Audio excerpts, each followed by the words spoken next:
Right now, I give the word to Slavoj, and I'm very grateful. Thanks very much. No,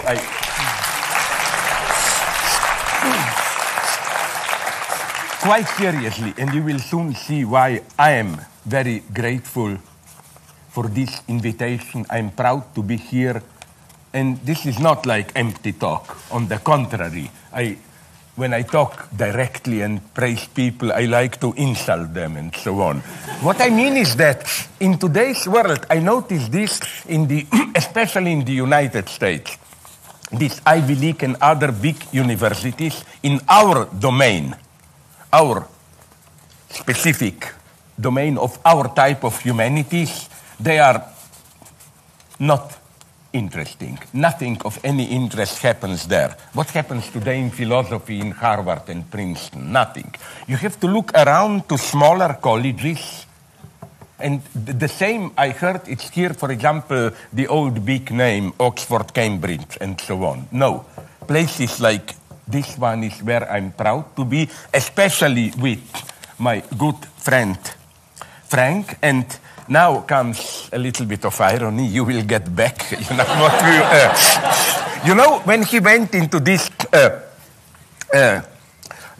different versions of how people introduce me and so on, And he just added another version, which was also already repeated, that you improvise on the difficulty to make an introduction, no? You begin with, I don't want to make a long introduction, then you get caught in these reflections, and you are even longer than all others. Second thing, but this is a very interesting philosophical topic, more in the Freudian sense of small details which tell a lot. For example, what you try to do, this is not an interesting subject, how people introduce me, but I remember years ago, I think we talked about it. For example, to classify an epoch by the titles of the books which predominate, which are typical, hegemonic for that epoch. I remember when I was young, it was after 68, gradual crisis of Marxism. If some of you are old enough, you may have the same vague memories. Like already from the 70s onward, nobody dared to do a book simply Marxist aesthetics. You had to do something like Elements for a Future Marxist Aesthetics or Prolegomena for, like we are not yet there, And even some leftist parties that emerged at that point were not communist party, but group to organize a communist movement and so on, a distance. Then comes the period which I really, although I was even at some point a little bit identified with it, that I find disgusting, 80s and 90s, which was this typically postmodern distinction between poetic title, explanatory subtitle. Like the one I remember is like, Beat Me Harder, Darling, masochism in feminist poetry of the 19th century or whatever. You have to do something poetic in the title, And frankly, I don't have a theory what comes after that, but it's an interesting choice. Now, for some insults to my really good friend Frank, we are really friends, and I will give you a proof which will embarrass him. Because this is my crazy universe. That's why I get so many problems with political correctness and so on. For me, you can be polite, kind towards enemies. I think that precisely not you, Scotland, but the British way of life has this. How to speak in very nice words, but really insult totally yours. So, my idea is that a true friend is the one to whom you can say very, even vulgar, brutal things, and the implied logic, it's a very beautiful one maybe. It's the logic of, you see, we are such good friends that we can talk like this and still be friends. And I can go pretty far here, since we are talking today about Beckett. I think maybe I went just a little bit too far. You remember? He is now happily married, recently with a wife, Eve, who is a specialist in Beckett. And, sorry, it's my nature. You know, like the Scorpio who bites the frog. I couldn't resist it. I told him, I know what your wife told you after you spent the first night together. You know what? The most famous line from Beckett. Try again, fail better. 我看到这里发现，我们好像看过这个讲座。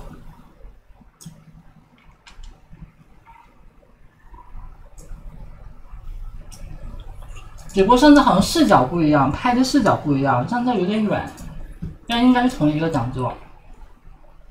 我一直以为他老复读，后来发现原来是看过。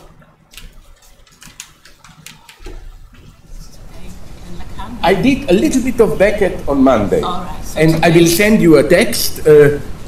You don't deserve too much of Beckett and so on. 瓦格纳反击很大事吗？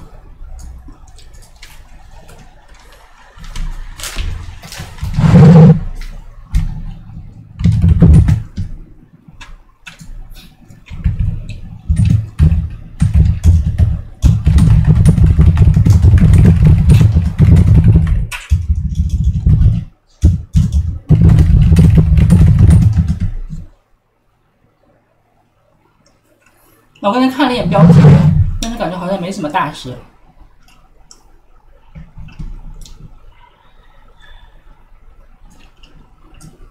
就是规模很大吗？ No, I want to do something.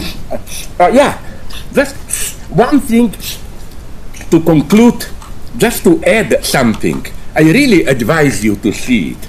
You know, remember, on Monday, I developed briefly this idea of universality, the truly universal dimension based in what appears in our immediate experience as an exception. And you must be aware, my God, this was said hundreds of times by me, by others. This is the same logic shared by Marx and Freud. Freud, one of his big insights is that it's not that we should begin with the normal, what appears as normal functioning of our brain, and then in the second round you explain pathologies, deviations as just precisely deviations, that deviation is the key. To understand how our mind works, you must begin with dreams, slips of tongue, and so on with deviations. They provide the key. Marx, it's a vague homology, but it holds, I think. Marx says the same thing when he emphasizes that crisis is the key to understand the functioning of capitalism. So you must begin with what appears a malfunctioning, a deviation, and then see how, again, only in this way can you understand the functioning of the entire system. And just to amuse you, please do it. If you have time, I have no power, I will not control you and so on, but do it. One example is so wonderful, I just didn't want to complicate things with bringing a USB where then, by definition, always something goes wrong and so on, you know.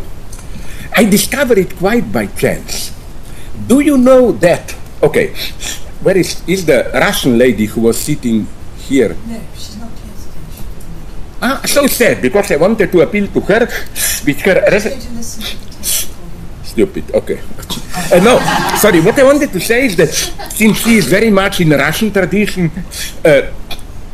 you know, with Sergei Eisenstein, the great one, the one, we associate certain formal procedures, wild montage, discontinuity, I will not go into it all, which then Eisenstein tried to associate or present as the formal staging presentation of revolutionary dynamics. The idea is that his very formal procedure is revolutionary. Now I found the exception. Please, look, it's very easy. You get some 10 versions on YouTube. You can download it legally. You don't break any law and so on. It's from 1930. You know, after fiasco there, let's be frank, of the old and the new general line, Eisenstein moved to the West and was first a little bit in Germany, then in France, then he moved to the United States, he tried to do some things there, then he went to Mexico, you know the story. But what he did in France was something so embarrassing, purely for reasons of money. He met, I don't know through whom, a rich Russian immigrant, rich, who wanted a movie, early sound movie, celebrating his mistress, a beautiful woman. So he hired Eisenstein and Grigory Alexandrov, his partner, to do a short movie, anything. And it's like, the title is Romance Sentimental, Sentimental Romance. It's a 19 minutes and a half piece, pure as you can imagine romantic kitsch. First you have wild nature standing in for passionate sex, right? Then you see a woman behind the piano, alone, singing this type of romantic song, and then at the end, passion returns, whatever. Pure romantic kitsch. But you know what's the shock? All his formal procedures are there, and you cannot avoid the impression they fit even better with this romantic kitsch than with all the revolutionary bullshit and so on. So I would do the same operation here. Why not take, and incidentally, Eisenstein was so embarrassed by this that later he denied that he didn't have anything to do with it. He was proven wrong, he was lying. Because in the same studio, Louis Buñuel was finalizing his, what was that one with... Giandalou, and he said, but wait a minute, he was in the next room doing this movie and so on. So you see my point. This is the exception. The same formal procedures, wild montage, cuts, discontinuous music and so on, but used for totally the most traditional ideology. So what if we do the same evil operation, and from this standpoint of exception, he was ashamed of it, read his other works. And you do discover suspicious elements also in them. There is a lot of naive sentimentality in Eisenstein and so on and so on. So do it, I guarantee you will be amused. Again, you just type it, Eisenstein Romance Sentimental, and if you do it from YouTube to that converter, you have it in less than 1 minute, whatever. Okay, this is just the introduction. Now I stop, and you... No, you don't need an introduction. That's what my idea. I wanted to leave you the illusion that you will not have to do it. No. Now I stop, and please introduce me. Oh God, who are you? I don't know you.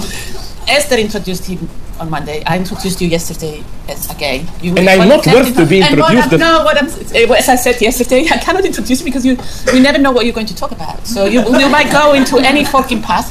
I introduced him yesterday as Sweet Pen from Jorge's Garden of Fucking Paths, where he just follows every possible avenue without actually making a decision as to finish one point, and you remember another point and you go on. And that's what we enjoy about it. And you've done that already today. I must correct you. I don't follow all possible paths. One of the myths about me in Slovenia is that just when I see a possible path to give an obscene twist to any line of thought, to say something obscene, dirty, you can be sure that I will take that path, and that's the only thing you can be sure of.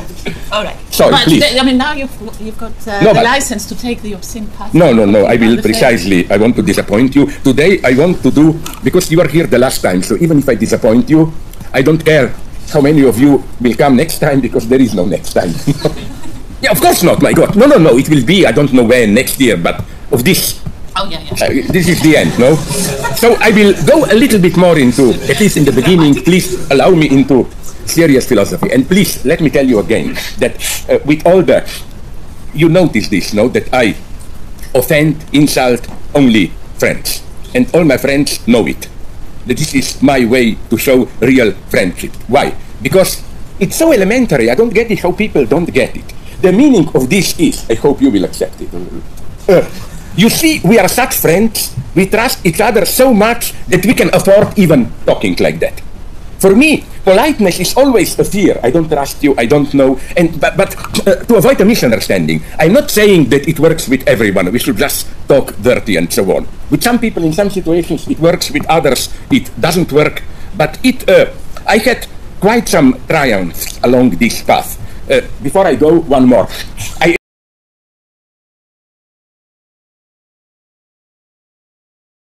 稍等，我去倒杯水，拿2个苏打水过来。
干嘛啊？不能出去。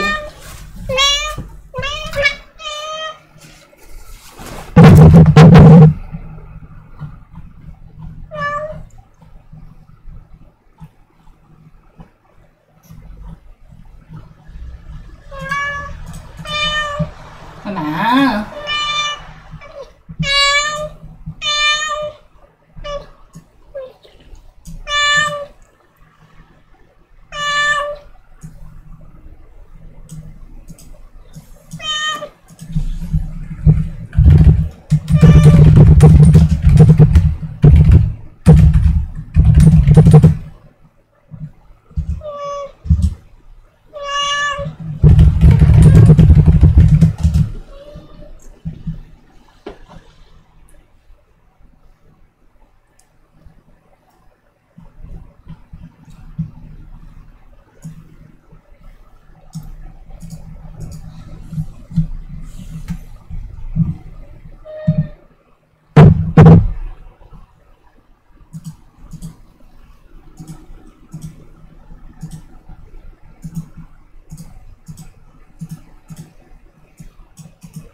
稍等啊，我回个消息。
I think I will even use this story here about my experience in Argentina, where I spoke there. This was such a surprise how I dragged somebody into obscene stuff. An old, very distinguished professor, gray hair, he irradiated distinction, respect. And precisely to shock him, I went into, this double meaning. I know you know the joke of the word coger, not in Spain, but in Argentina. Because the standard Argentinian joke is that in Spain, it's just to get, to search. In Argentina, it's the F word. So the standard joke is, and from him I got then the full story. The standard joke is that a stupid Spaniard comes to Argentina and asks, ¿Dónde puedo coger un taxi? Where can I grab a cab? And of course, Argentinians start to laugh. And this guy, I first thought I went too far. It was sublime experience of the divine. Because I thought he would be mad at me. This really distinguished old person looked at me. Then he started to laugh slowly and said, our answer is, maybe you can try into exhaust fume. It's difficult, but this was, I felt so good. This very distinguished old guy, he played my game. I broke him, Okay, now really, let's go on. So the same with you, which was that No, don't. No, nothing dirty. I will not ask like, ¿Dónde puedo coger Maria or what? Don't be afraid. No, what I really want to say is take her seriously. You did a book, you did a reader and so on, no? Your stuff, I'm talking. Which is worth reading, effectively. She is in the stuff. You know how I know? Because with some of my talks, you said that was really good. But I read it correctly. Like the subtle message was not like the last time when it was not, And this is what I like. This also the opposite, the insults in the form of kindness, The most bitchy, and women know this better than men. The really bitchy insult is you just praise, but then automatically in the background is the question, so the other time I was not good at what? Let's go on now, finally. You excuse me if I go really into metaphysics now. From this I will approach sex and the absolute. The project, that's why I'm postponing with this stupid introduction, because the project is really naive. I think we should risk things to ask the most traditional naive questions, metaphysical even. And I want to approach and even risk an answer, which will be mediated by sex, to this most traditional theological or philosophical question. Again, with all naivety this implies. Is there, for us, humans, caught and embedded in a contingent historical reality, is there any possible contact with the absolute? Whatever we mean by this, and mostly we mean simply a point somehow exempted from the permanent flux of reality. All reality is moving, corruption, destruction, generation of new, but is there a point of absolute? I claim that we have four. I am thinking now again, tired of all these transcendental deconstructionist things, I want to approach it in an absolutely naive way. But at the same time, highly theoretical and close to your experience. I think there are, as far as I could have seen it, maybe you can correct me, four main ways to do it. First, there are many traditional answers which rely on this our elevation, nonetheless, in certain privileged, ecstatic moment to exempt ourselves from the flux of reality and get in touch with the absolute. The first model of this would have been in ancient Hindu Upanishad as the unity of Brahman, the supreme and sole ultimate reality, and Atman, the soul within each human being. So the idea is that when our soul purifies itself of all accidental, non-spiritual content, it experiences ecstatically its identity with the absolute foundation of all reality. And this experience is usually, again, described in terms of some higher identity of the opposites, as Schelling, the German idealist, put it. You are neither active nor passive. Even for Schelling, the model of this is artistic creation, which, in contrast to human activity, that was Schelling's problem. And he is unique, Schelling, in privileging art over philosophy. He says philosophy, as articulate, rational thinking, is still a form of activity trying to penetrate its passive object. And the opposite experience of perceiving beauty or whatever, there we are passive. is there an absolute identity of passivity and activity? And for him, it is artistic creativity, where, of course, in some sense, the actor, agent, writer, composer, is active, but at the same time, it's not that you as a self are active. It's something acts through you. You know, to use these kitschy words, which even Lacan sometimes uses. Something in me more than myself is acting through me, and so on. So we have different versions, but this it would be of it, and we have then, of course, the Buddhist version, which is the most radical, when you get over your false identity of yourself, you become, it's a beautiful, precise description. Your thoughts become thoughts without a thinker, an agent. You become just an open space for thoughts. Your mind becomes like an empty screen. You become one with whatever we call it, sunyata, the void, and so on and so on. So this is the first answer. It has its authenticity. I don't make fun of it. I'm just describing, giving you a classification. Then the second position, which is more paradoxical. In a way, I think I already mentioned it. The first, didn't I on the first day here, which means Monday, mention the example, making fun of myself, losing a friend, of Billy Bathgate? You know, 2 novels, and the real one is just a virtual point of reference between the two. What logic do we have here? Not only in art, but mostly in art, you find an opposite, exactly opposite notion of the absolute. Not absolute as the ultimate foundation, in the sense of, you know, you lose all, you get rid of all empirical reality and so on, just the real substance behind, which is why, incidentally, in this first line, I should also have mentioned Spinoza, of course. What Spinoza calls the intellectual love of God is precisely this ecstatic unity with substance as the only ultimate reality.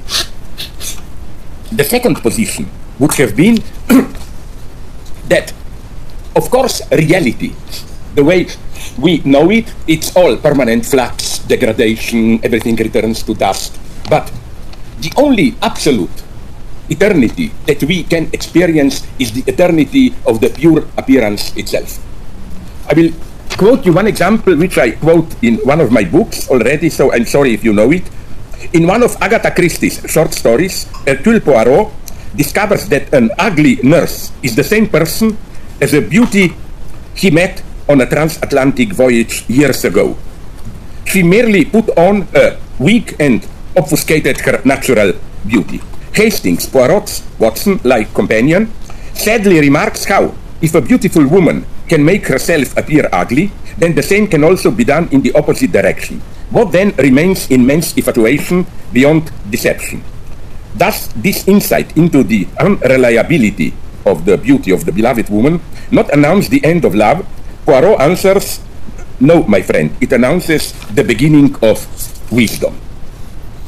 Such skepticism, such an awareness of the deceptive nature of feminine beauty, I will now not touch the point why this male chauvinist perspective, just I think more informal terms, misses the point, I think, which is that, again, I'm sorry for a male chauvinist twist, it can be all reformulated, that feminine beauty is nonetheless absolute, an absolute which temporarily appears, no matter how fragile and deceptive this beauty is at the level of substantial reality.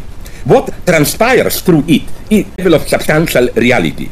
What transpires through it is the moment of beauty as an absolute. There is more truth in the appearance than in what is hidden beneath appearance. And I think, Alain Badiou knows this, that's also how we should read Plato. Not in the substantial way that there is reality, but beneath this reality there is another more substantial reality. No, when Plato talks about eternal ideas, he precisely talks about the very form of appearance.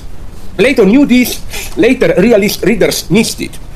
Idea means the pure form of how things appear to us.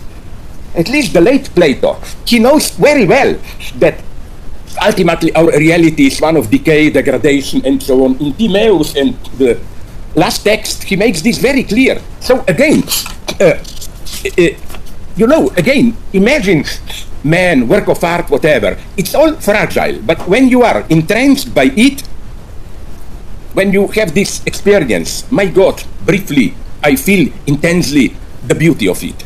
It can be a woman's or a man's body, it can be whatever.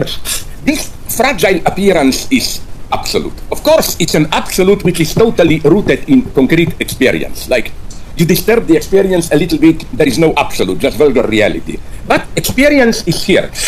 And this would be the aestheticist view, that this is the encounter of the absolute. It doesn't matter if it's historically conditioned, of course it is, and so on. But in that ecstatic moment, you encounter something which is in the air, more than reality. And again, it's pure appearance. It's not another substantial reality. This would be then the opposite view, this fragility of the absolute. Now, let's go on. The third form of the absolute is, I call it, the transcendental absolute. And I would include here Western Marxism. What I mean by transcendental absolute? I mean this. The entire philosophy, modern usually, privileges one specific experience, claiming that, not that it's absolute, but that in our human space, we cannot move behind or beyond it. Germans have a beautiful term, unhintergehbar. You cannot go step behind it. And here we get, for example, in a very simple way, the distinction, the gap that forever separates so-called Western Marxism from the Stalinist dialectical materialism. Stalinist dialectical materialism is a traditional ontology. Dialectical materialism is supposed to deploy the laws, rules that reign, entire material reality, and since we are just a tiny species on our planet, and so on, then concretely, our historical experience, historical materialism, becomes just a specific sphere of reality. This is traditional realism. The whole, not whole, but the basic first philosophical gesture of Western Marxism is to say, no, this may be in some naturalist sense clear. Of course, even the most radical Western Marxists, like the young Lukács and so on, did not think that we humans created nature. They were aware we emerged on this stupid planet, blah, blah, blah. And they were as pessimist as I am. For me, getting old and bitter, did you see Lars von Trier's, what's that one where the earth explodes? Melancholia. I think this is a very happy movie. Good thing happens at the end, but that's another story. What I want to say is that, as Lukács points out, the fact is, and this is the transcendental dimension at its purest, the fact is that all our experience, even experience of reality like fossils, independent of us, blah, blah, is mediated through, not through our thinking, Lukács is a Marxist materialist, through our collective historical praxis. As Lukács puts it in classic terms, nature is always a historical category. And this is, for me, the transcendental approach. Although you, in principle, admit we are just part of tiny reality, or blah, blah, blah, but nonetheless, in our practical experience, the way we experience reality, no matter how abstract this reality is, imagine now they're discovering water on Mars, maybe this means there is life there, whatever, is always mediated by our practice. And the classical example here, I'm sorry if I am repeating myself, I also repeat it because it's the most simple one, would have been, for example, literally the concept of nature. The first great biologist, Linné, I think he was Danish, but I'm not sure. Belgian. Danish or Belgian? Danish, yeah.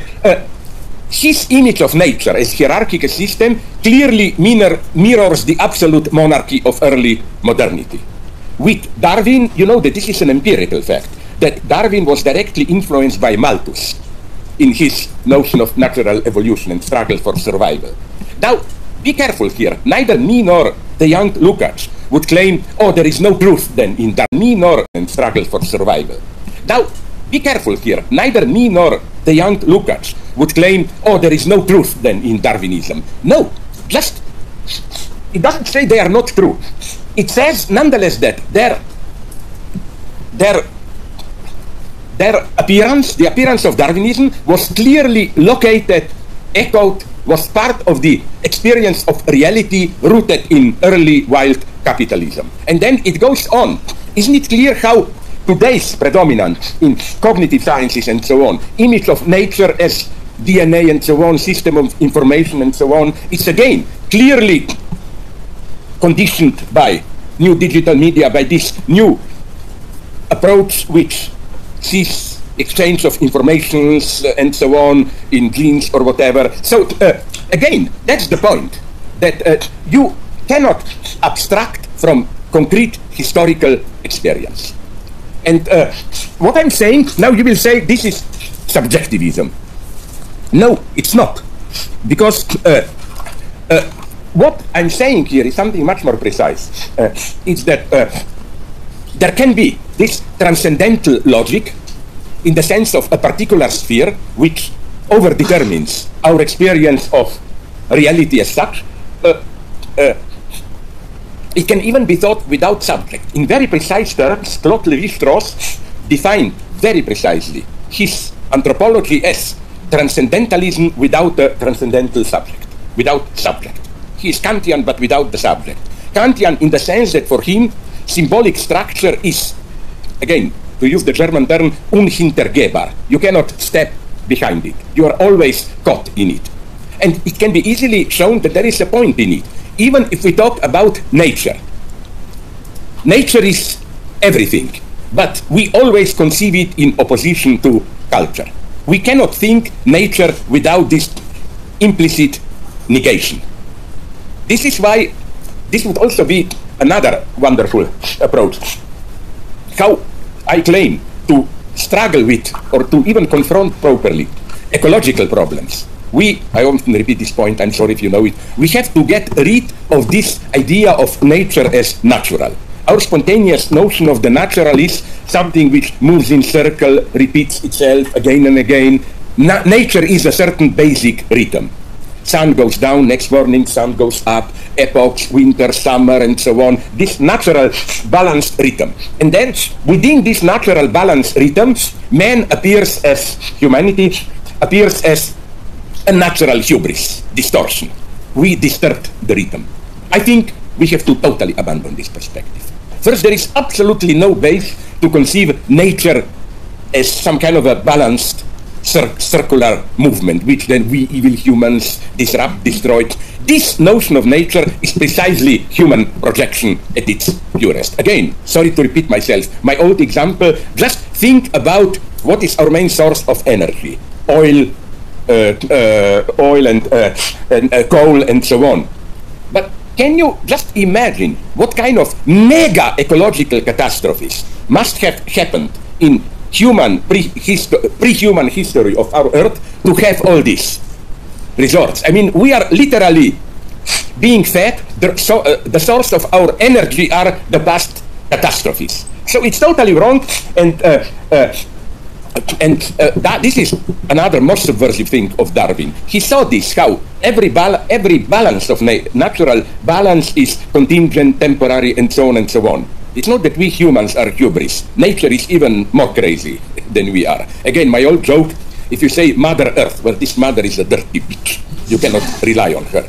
And that's very important to take into account in confronting ecology today. I think we should drop all those the metaphorics of we disturb natural balance, we should return to it, and so on and so on.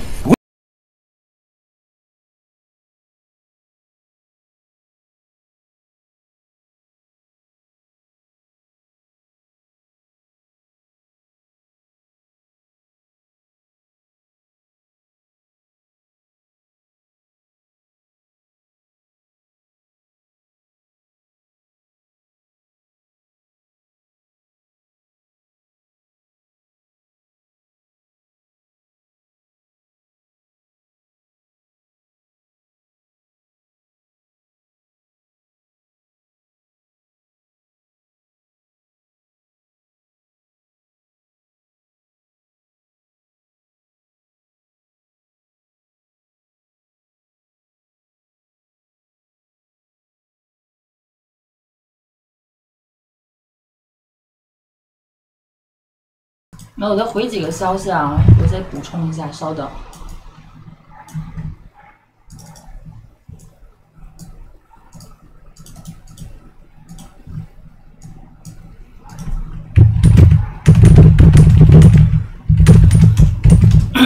希特克在那个哪本书里面讲的，就说那个一群人，就是科学家、生物科学家还是什么游客，发现了一个海滩上有一大堆海龟，好像是因为落潮什么之类的，然后那些海龟全部都那个就是肚皮朝天，翻不过个来了，然后可能有几百只还几千只吧，然后全要被晒死了还之类的。然后他们就说要派出这个，就是类似要介入一下救援队，把这个海龟翻过个来。然后结果被那个生物学家阻止了，说不行，只能让他们去死。你要把翻过个来，你可能会破坏当地的生态环境，因为这个本来就是他们那个自然环境的一部分。因为它比如翻过个来，它可能就会就过度繁殖，然后就会吃掉什么鱼虾什么之类的。他的意思就是还是不要管比较好。我觉得这里比较有趣的地方是，并不是说你不管它就自然的平衡，应该是你不管你管不管它，它都不平衡。就是你不管它呢，它也就会有各种各样的灾难；你管它，它也会有各种各样的灾难。所以我的意思是，并不是说你不管它才是平衡，是何必多此一举呢？就是你管不管它都是那样，就是一个混沌系统。We are permanently under threat. Peter Sloterdijk, my right-wing friend, put it nicely that on all three levels, surface of the earth, beneath and above, there are threats. Above, who knows? You know, a relatively small, in celestial terms, asteroid can screw things up totally. Beneath, who knows? A strong volcanic explosion, it can be a relatively small one, but you remember the big one which was a shock in late 19th century, that close to Indonesia, where that small island, Krakatoa. Just one island blown up. But you know that for 2 years afterwards, there was hunger in Europe because of the clouds and so on. We are so fragile, and of course the earth itself, storms and all that and so on. So we have to get a sense of this utter fragility of even the natural, the natural balance. So back to my historical materialist or whatever Marxist point and so on and so on. What does the transcendental approach mean? In what sense it is absolute? That's the beauty of historical materialist approach. I will give you an old example, but without news, but just to make this clear. Historicity does not mean there are no absolute truths. Everything is relative. Who knows? There can be another perspective on it. No. There is an access to absolute. Absolute in the sense of unconditional, totally reliable, but not in the sense of eternal, outside our scope. Simply, you can arrive at this truth at the level of reflexive self-relation. What do I mean by this? Oh, sorry, again my old example. Sorry if I repeat myself. Let us take anti-Semitism. I like it because it's ideology at its purest. You know my sympathy for Palestinians, but nonetheless, I like this example because it's pure. I claim that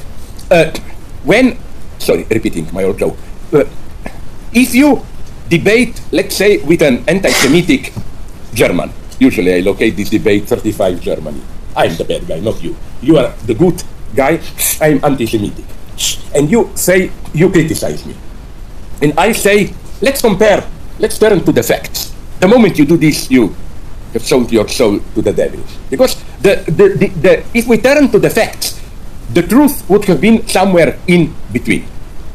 I can say, okay, we maybe exaggerate a little bit, but look at the statistics. 60% of lawyers in Germany are Jews. This is true. 70% of journalists are Jews. It's true. Many Jews were rich, exploited, ordinary Germans. It's true. And then you can say, oh, but some of the Jews are poor. I say, okay, but there is a problem. We can debate endlessly. But I think that first that the problem here is not to approach it at this level, because again, you know my old joke here, the Lacan that I always quote. My inspiration is here, Lacan, who wrote somewhere already in his early years, I think, that even if a husband is pathologically jealous of his wife, and even if all his suspicions are true, the wife is promiscuous, sleeping around, his jealousy is nonetheless pathological. Why? Because the true question is not, is his wife really like that? The true question is, why is his entire identity rooted in the jealousy? Why does he need jealousy? So again, I'm not saying Jews are really like that. I'm saying it's ultimately indifferent, although we should analyze it.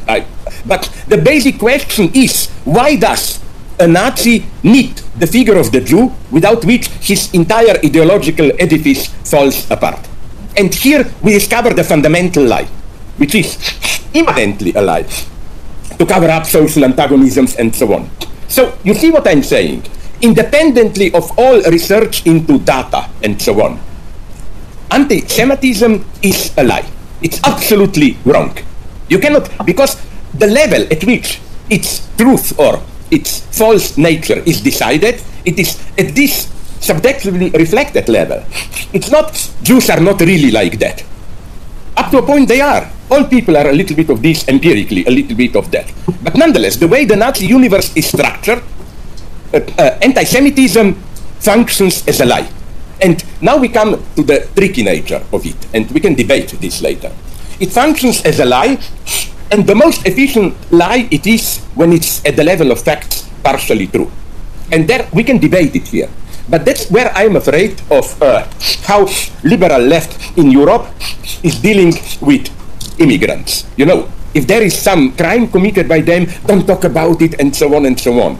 No, it's horrible. In this way, you abandon the field and give the argument to the right-wingers. Our true question should not be,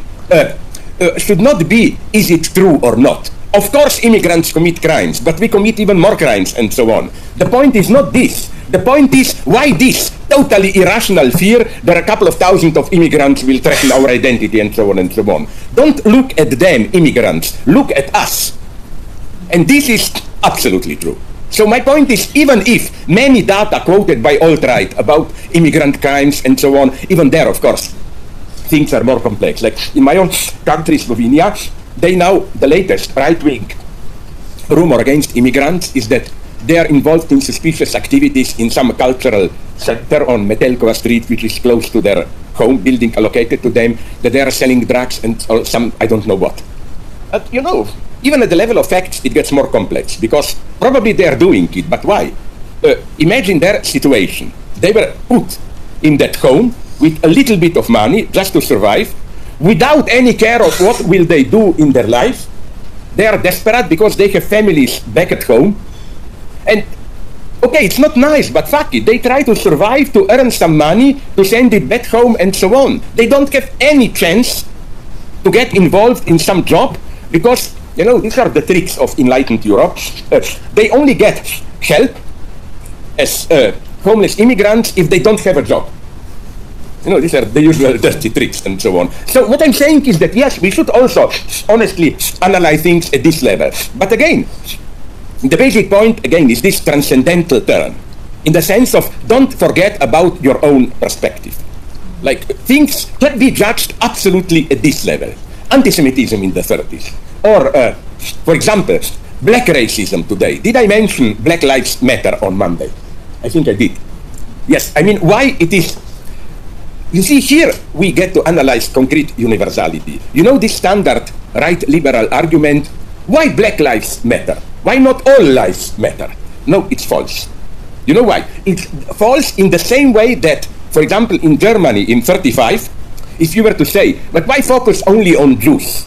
Why don't mention also how Germans suffer and so on? No, precisely because they were central ideological construct of the Nazi ideology, hatred of the Jews was, I'm almost tempted to use here this wonderful Kant's notion of transcendental schematism, in the sense that when you have a universal category, for this category to be ideologically effective, it is always schematized. By this I mean embodied in a certain concrete, specific category. The example that I use in my old books is, I'm unfortunately old enough, before Tony Blair there was John Major, the Prime Minister, last Conservative before New Labour, and it's incredible how when they already at that point, okay, already, that's already did it, when they started the attack on welfare state, they schematized it through the figure of unemployed single mother.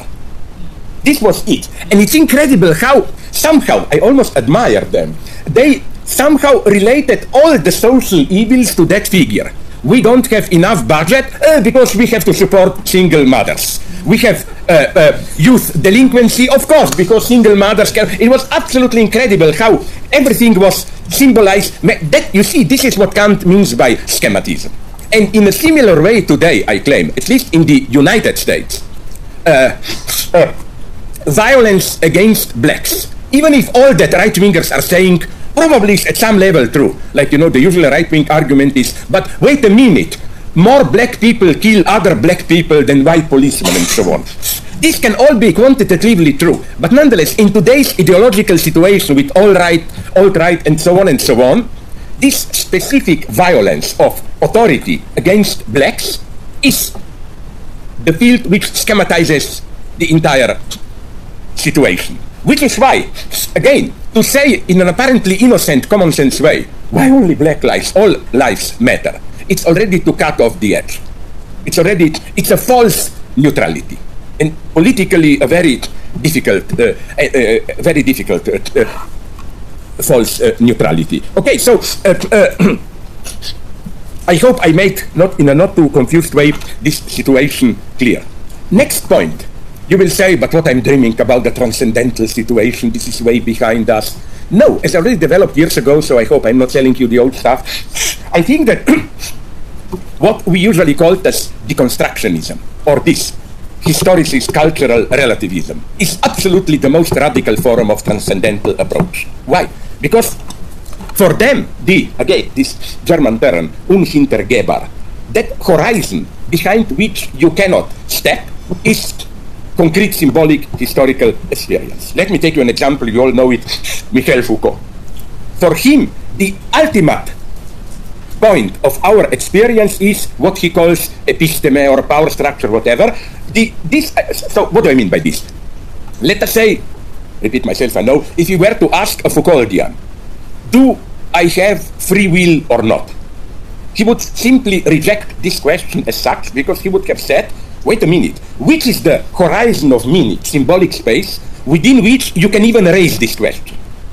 And he would have probably said, it's only the modernity. And he will be incidentally right. In medieval times and so on, freedom, individual freedom and social law were not opposed in the way in which in modernity we oppose them. So, or if you were to ask a Foucauldian, do we have an immortal soul? He would have said, wait a minute, you, by raising this question, you already presuppose or rely on a certain space of symbolic oppositions, meaning, and so on, soul, mortality, immortality, which are not self-evident.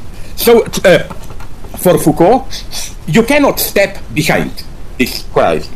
When you establish the episteme of a certain epoch, that's it. And now, if you go to the end in this direction, and Foucault does, you arrive at Heidegger, of course, for whom, and many politically correct cultural historians then go to the end in this direction when they claim, for example, why should we privilege modern science over traditional wisdoms? They simply move in different epistemes. They don't rely on the same notion of truth, and in some sense they are right. Science never works like, oh, I look around, I forget all the prejudices, I just... no, science comes with a whole bag of implicit presuppositions that objective reality is out there, meaningless, subordinated only to natural laws, and so on and so on. This was the greatest break of modernity, to approach nature as meaningless in itself. For medieval times, nature was meaningful in itself. So what I'm saying is that in this sense, this deconstructionist historicism, there are no, it always include the horizon from which you approach it. Then Derrida would have added to it, of course, this horizon is always contradictory, inconsistent within self, and so on. This is for me the most radical level of transcendental approach, where again, you reject direct confrontation with reality. I see this, what is this? You always ask, yes, but how do I see it?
when I question it, do I not already imply a certain perspective on it, and so on?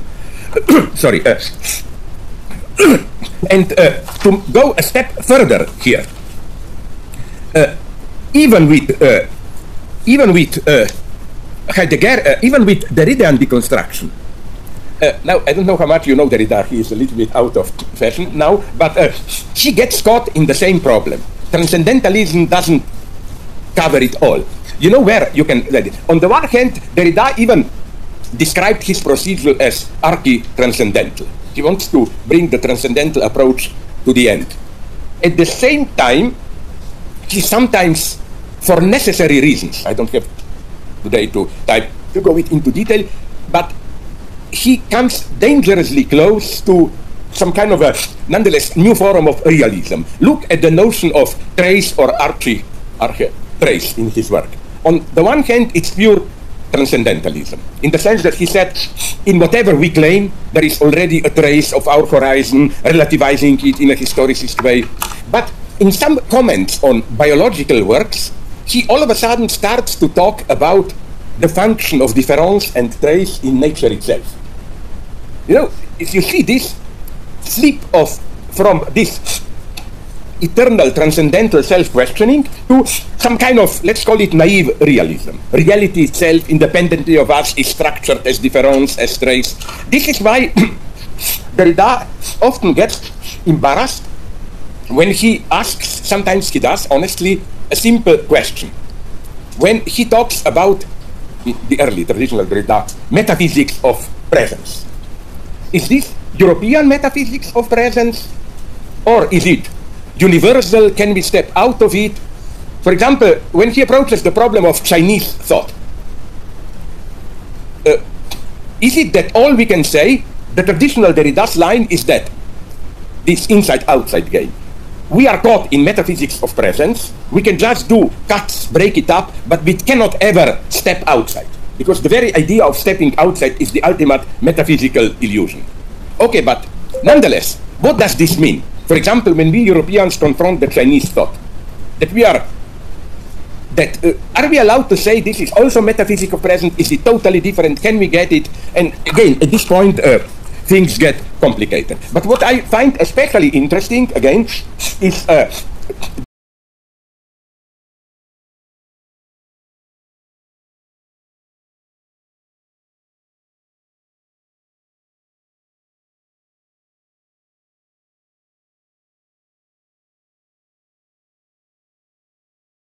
这里面这几段你们听起来大概是问号问号问号，大概就是问号问号问号。等我来稍微解释一下。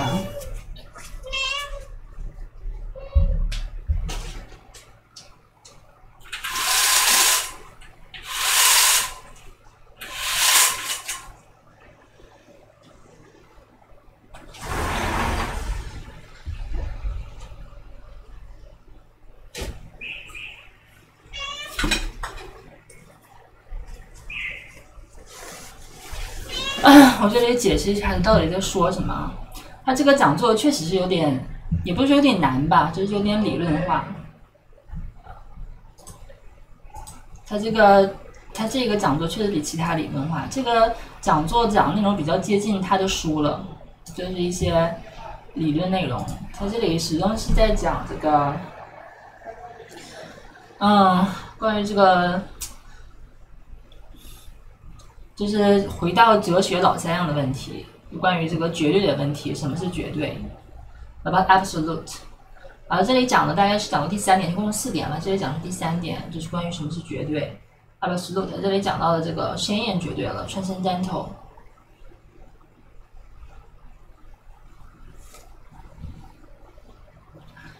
然后他讲这个 transcendental absolute transcendental， 这个鲜艳绝对该怎么说呢？你们要想理解的概念，得从胡塞尔开始讲。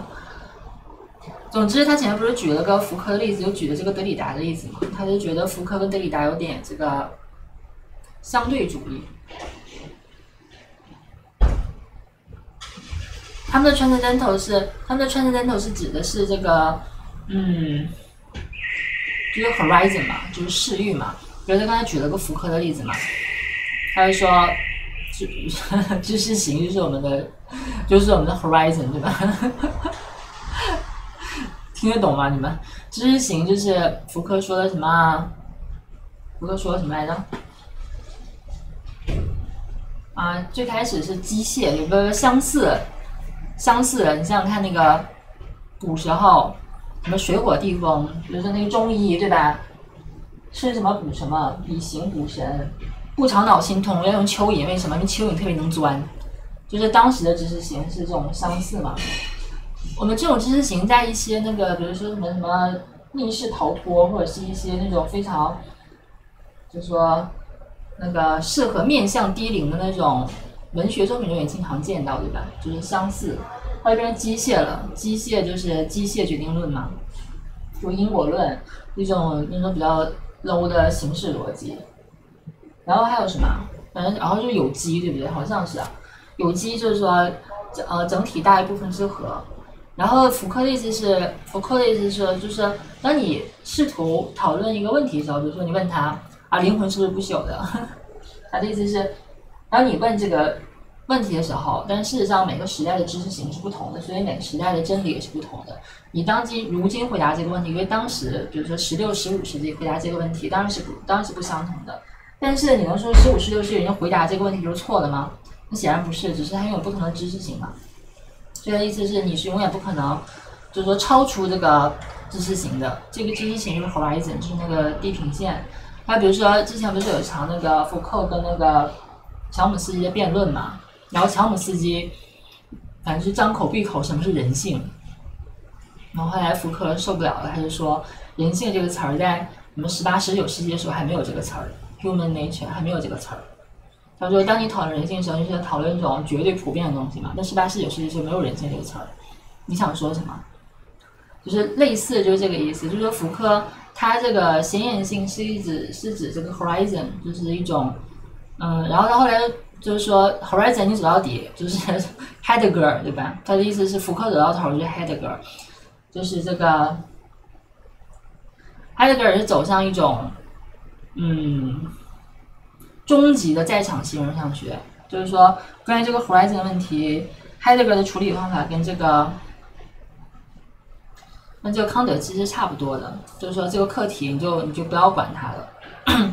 Heidegger 转向的更多的是一种这个现象学嘛，关于这个存在，关于这个生活世界的，对吧？反正总之就是说不管它了。然后这个他后来又讲到德里达，他说德里达现在有点这个过时了，因为德里达有点怎么说呢？两边不讨好，就是对于这个先验主义来说，德里达有点时代论，然后对于后现代来说，德里达又有点这个，反正德里达跟卡在中间的感觉。德里达他这里就讲说，他说那个什么那个difference 就是演绎嘛。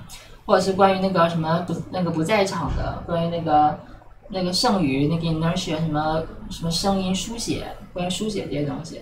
然后他的意思是德里达开始把这个书写什么的都搞到那个什么自然界的书写中去了，就好像我们讲那个辩证法历险，辩证法就变成了那个自然运行规律的东西了，就是那个生产力生产关系都已经能指明人类未来了，就这里面已经不需要主体性了呀。所以说，在德里达这里，以及在福柯那里，这里面根本就不需要主体性了。福柯不是也说过这个话吗？就人之死嘛。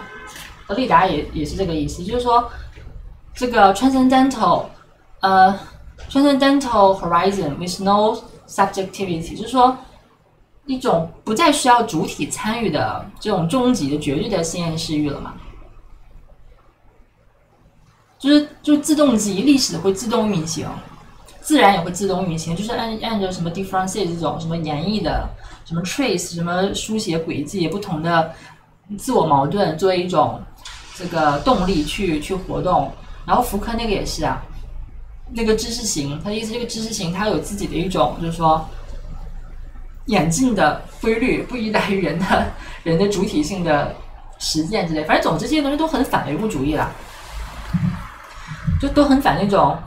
就是什么黑格尔那些什么历史、马克思的实践之类的，那都是这一套东西，所以这套东西全部统称叫做 transcendental absolute， 就是说鲜艳的绝对嘛。这个 absolute 是指说它过于 absolute， 就是道德利达这里以至于它已经接近时代论了，就是已经接近那个自然时代论了，就是说大自然自己的规律，人类只不过是一个什么渺小的可怜的生物，然后人类要是嗝死了，这个大自然还会再生产人类或者是智慧生物出来，然后它会有它自己的大自然的历史或者之类的，就变成这种东西。所以他一直讲到这里，还是在讲这个，就是第三种 absolute， 我没有记错的话，前面应该讲第三种吧。然后在这里马上再补充这个 transcendental horizon in traditional Marxism。反正就是他这里讲的已经就是过于理论化了。然后因为他这里是到底想讲什么，绕来绕去讲的是 absolute， 他最后就还是想讲那个骑士 absolute 到底是什么，或者是他认为黑格尔式的绝对是什么。那前面也不是在补充那个柏拉图的例子嘛？他的意思是柏拉图是懂黑格尔的，或者柏拉图说的是正确的。柏拉图的那个 absolute， 那个绝对，那个理想国，那个完美的原型，那个理念世界，并不是这个实体之下的另一个实体，是实体下另一个实体世界，而是就是那个纯粹的形式，这个纯粹的形式才是真正的实体，就是理念。但这个理念它本身就是 fragile 的，就是它的这个实体，就是恰恰是，哎呀，怎么说呢？再次用齐泽克每次重复说的话，就是他认为黑格尔，就是他齐泽克版黑格尔的解读，就是说，当理念跟现实是各种出错，各种这个千疮百孔，各种失败嘛。当现实跟理念就是不一致的时候，并不是理念出了错，是现实出了错。他认为这个才是那个真的 absolute， 这个 absolute 就是这样的一个由不断出错的这个现实，然后否定扬弃得到的一种普遍性。这个普遍性是个 absolute， 但这个普遍性它是统一的，这里必须回到黑格尔，因为它是统一的。它统一的并不是说它扬弃掉了一个高级论，而是它就是这个不断出错的这个物质运动的这些东西。因为你的 absolute 的 notion， 关于 absolute 这个理念，就是从这个不断的出错的现实显现出来的嘛。但是它是非常 fragile 的，因为你这个现实不停地在变化，在运动嘛，它可能又出了个什么错，然后你这个 absolute 它又在变了，只有这个否定性，就不停地扬弃的这个运动的过程是一个 absolute， 其他的都不是。他就是这一节课大概就想讲这个事情。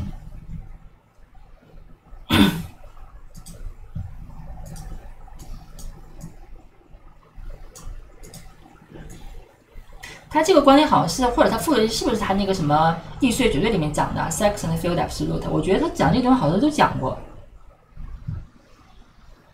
This idea of transcendental horizon in traditional Marxism, you see, where they always say the ultimate horizon of our experience is social practice. Even our most abstract cognition is rooted in collective practice. We cannot step out of it. I think what we, and here I follow Kentan Mayasu and other new realists, or no, not to the end, what I think that the transcendental approach doesn't work all the way. Because in some sense, they have to admit that, at least at the ontic level of simple empirical reality, we are a miserable species which emerged on the planet Earth, and so on and so on. Now, how to bring these two together? This general evolutionary view, there is a history of nature, Big Bang, blah, blah, and then gradually we emerged on a stupid small planet. And there is this transcendental approach. All that we know is conditioned by our social practice. And the ultimate solution of transcendental Marxists is therefore necessarily a kind of radical agnosticism. We cannot know it. The idea is that all that we know about reality is nonetheless relative in the sense of already overdetermined, conditioned by our collective experience. So, we cannot think outside our collective experience, which means that the only absolute that we have is the horizon of our collective experience. It's not absolute in the sense of absolute spirit, origin, godlike. It's absolute in the simple sense that we cannot step outside it.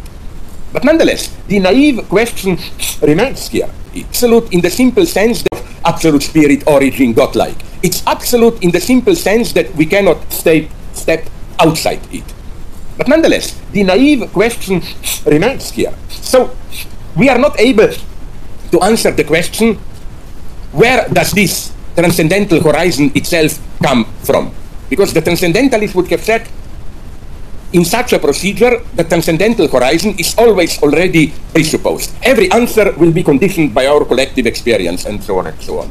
And this is the edge where I think today's thought is moving, in very general terms. We have this will be conditioned horizon is always already come from. Because the transcendentalists would have said, in such a procedure, the transcendental horizon is always already presupposed. Every answer will be conditioned by our collective experience, and so on and so on. And this is the edge where I think today's thought is moving, in very general terms. We have deconstructionism, other forms of transcendentalism. You can play these endless games of this, Derrida called this always already. In what you are saying, even if you are talking about Big Bang, human collective experience is always already presupposed. So you cannot step behind it, but nonetheless we necessarily talk as if we can when we do evolutionary biology and so on. Of course, the empirical dream here is to say, but why can't we simply do it?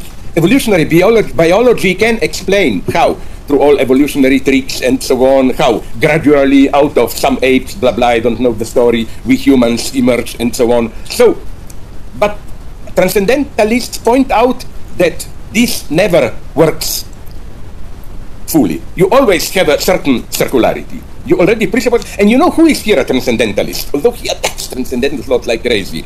Louis Althusser even. When he talks in his early work already for Marx and reading Capital about a structure, he emphasizes that structure is always already here. You cannot step out. You cannot ever evolutionary explain a structure. Every such explanation already presupposes a structure. You presuppose what you want to explain. And you find this even in Marx, incidentally. When he says in his famous passage from Grundrisse, I think, forward, introduction so-called, sorry, that the concept of man is the condition for the concept, presupposition of the gives the key to the concept of ape.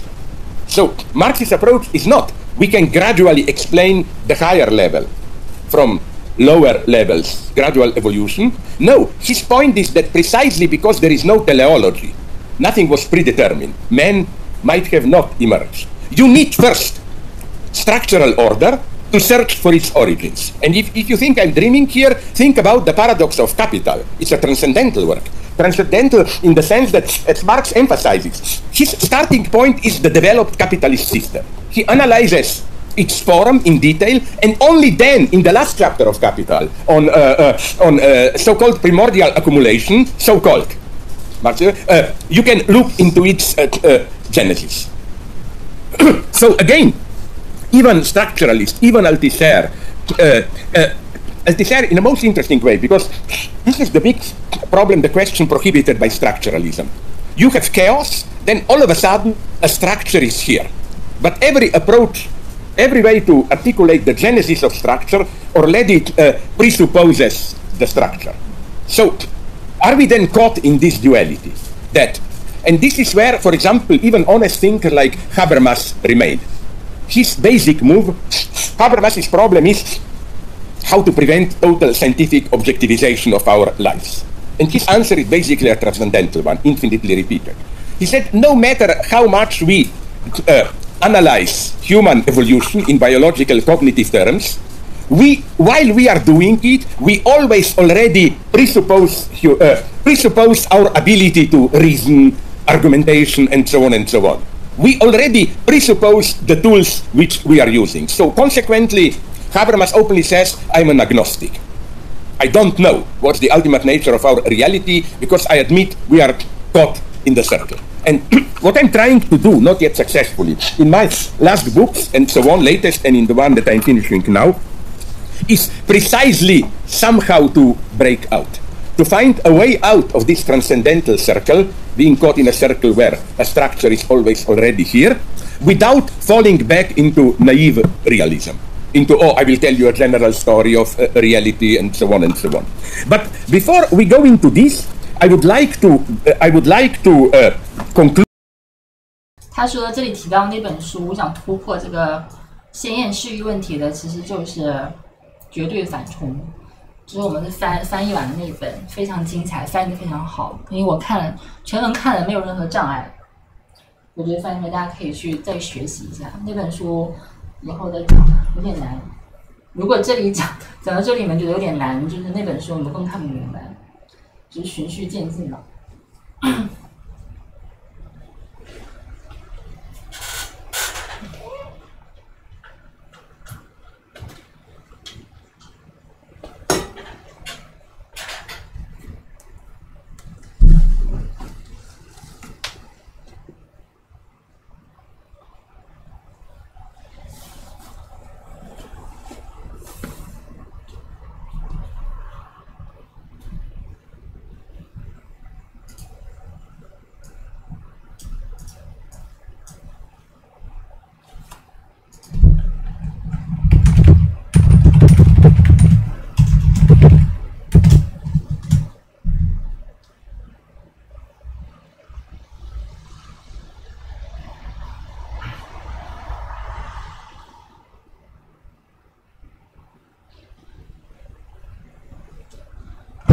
你们怎么都沉默了？怎么没人说话了？都放空了吗？睡着了吗 ？Hello。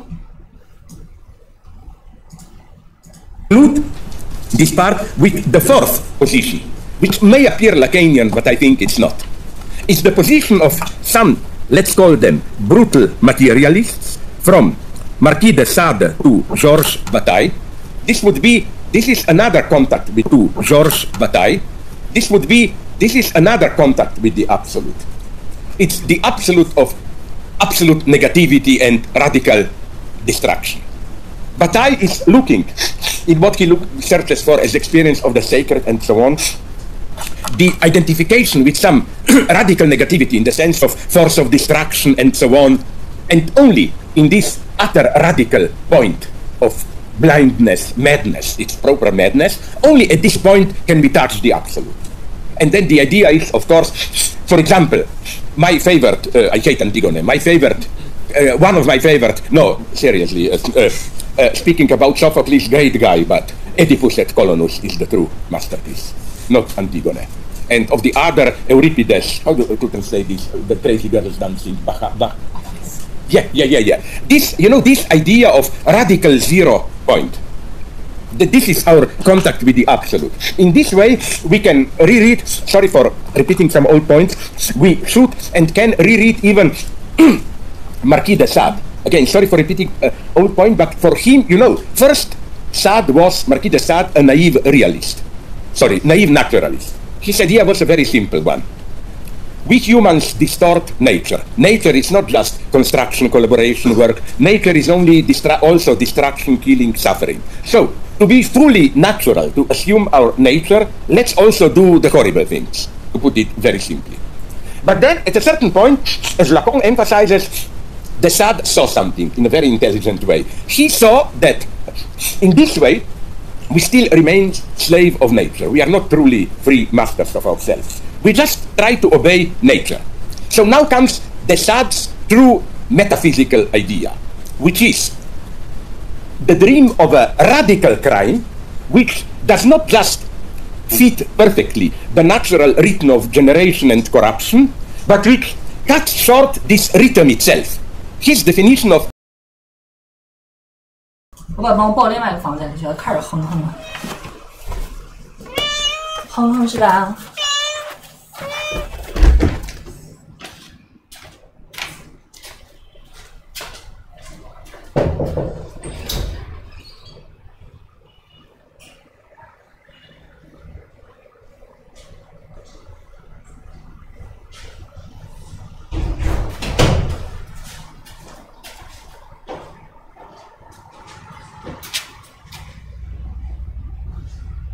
你要撸一会儿猫吗？可以啊。那你进来撸一会儿吧。你可以用那个逗它。它怎么很看？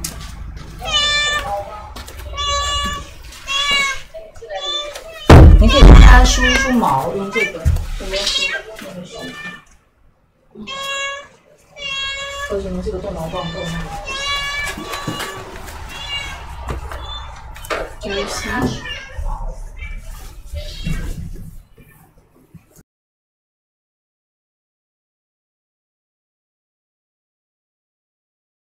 Radical crime is not you kill some humans or animals. In this way, you are still caught in the eternal circle of natural generation corruption.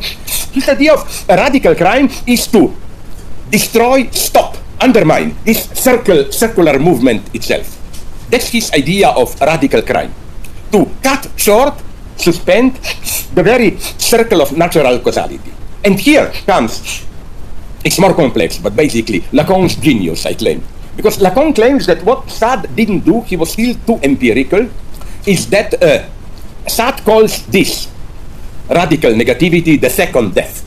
Not just the death of, which is part of the eternal circle of life and death, but the death in the sense of the interruption of this eternal circle itself.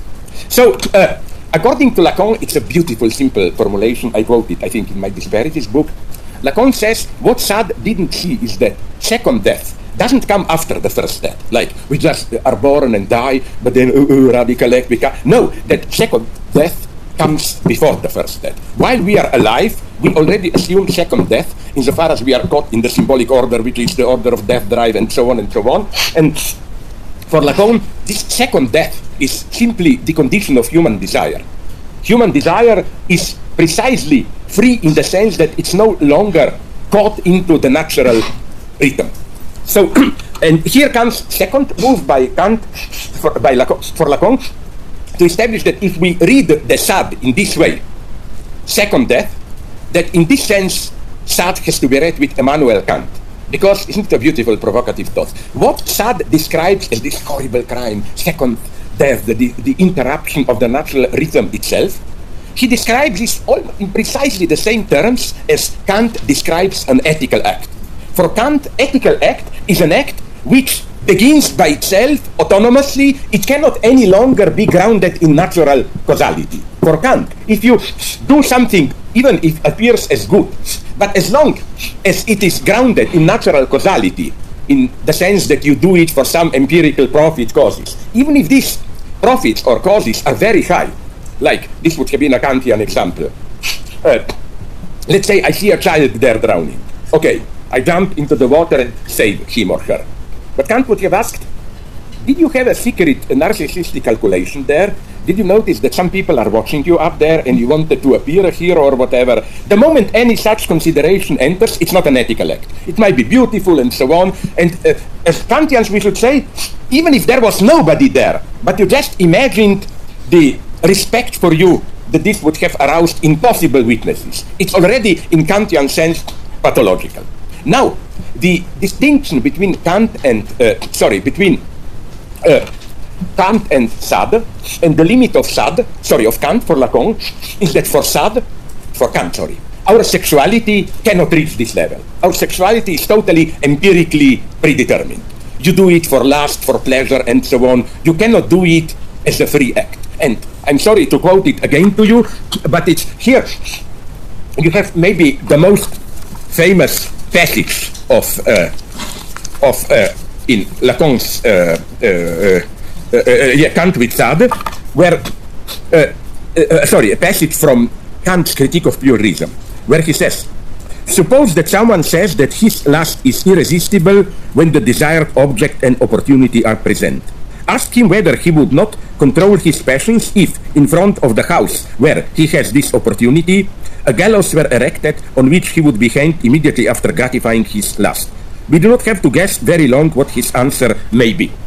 This is for Kant the proof that our sexual passion is empirical, pathological, not in ordinary sense. Pathological means for Kant conditioned by contingent empirical objects. But as Lacan points out, but not only true passion does meet this criteria, but But a specific humor perversion is that precisely in order to have a passion, you need the threat of some gallows waiting for you. You know, I often quoted it, an old Italian erotic comedy, I forgot the title, where Marcello Mastroianni is in love with a woman and he wants to seduce her to transgress, to do it as a sin. Then the woman laughs him and says, they are supposed to marry, and the woman, and he wants to sleep with her the night before, so that at least there is some transgression. Then the woman, I think it was Virna Lisi, this is 50 years old, just when they were supposed to go bed in a sinful way the night before wedding, the woman tells him, look, everything is okay. I spoke with a priest, we can do it. And everything is ruined. So in the last shot of the film, we see him walking on that narrow porch outside on windows, so that at least in this way he risks his life and does something aggressive. You know, so again, for Lacan, the sad sexual, this Sadean second crime, sexual, is a proof that sexuality also not only can be non-pathological, but in its basic structure of death drive is non-pathological. Our human sexuality is precisely free in the sense that, if nothing else, in the sense of this doing it just for the sake of it. Did you read? It's a wonderful short story of Edgar Allan Poe, The Imp of Perversity, where he says that precisely what specifies us human beings is that you do something, Poe uses Kantian terms, not for any determinate reasons, but just for the sake of it, which is precisely Kantian formula of free act. Okay, but let's go on. In what sense do we have a limitation here? Not limitation. 这段听懂了吗？需要我来解释一下吗？就这一段齐兹克讲的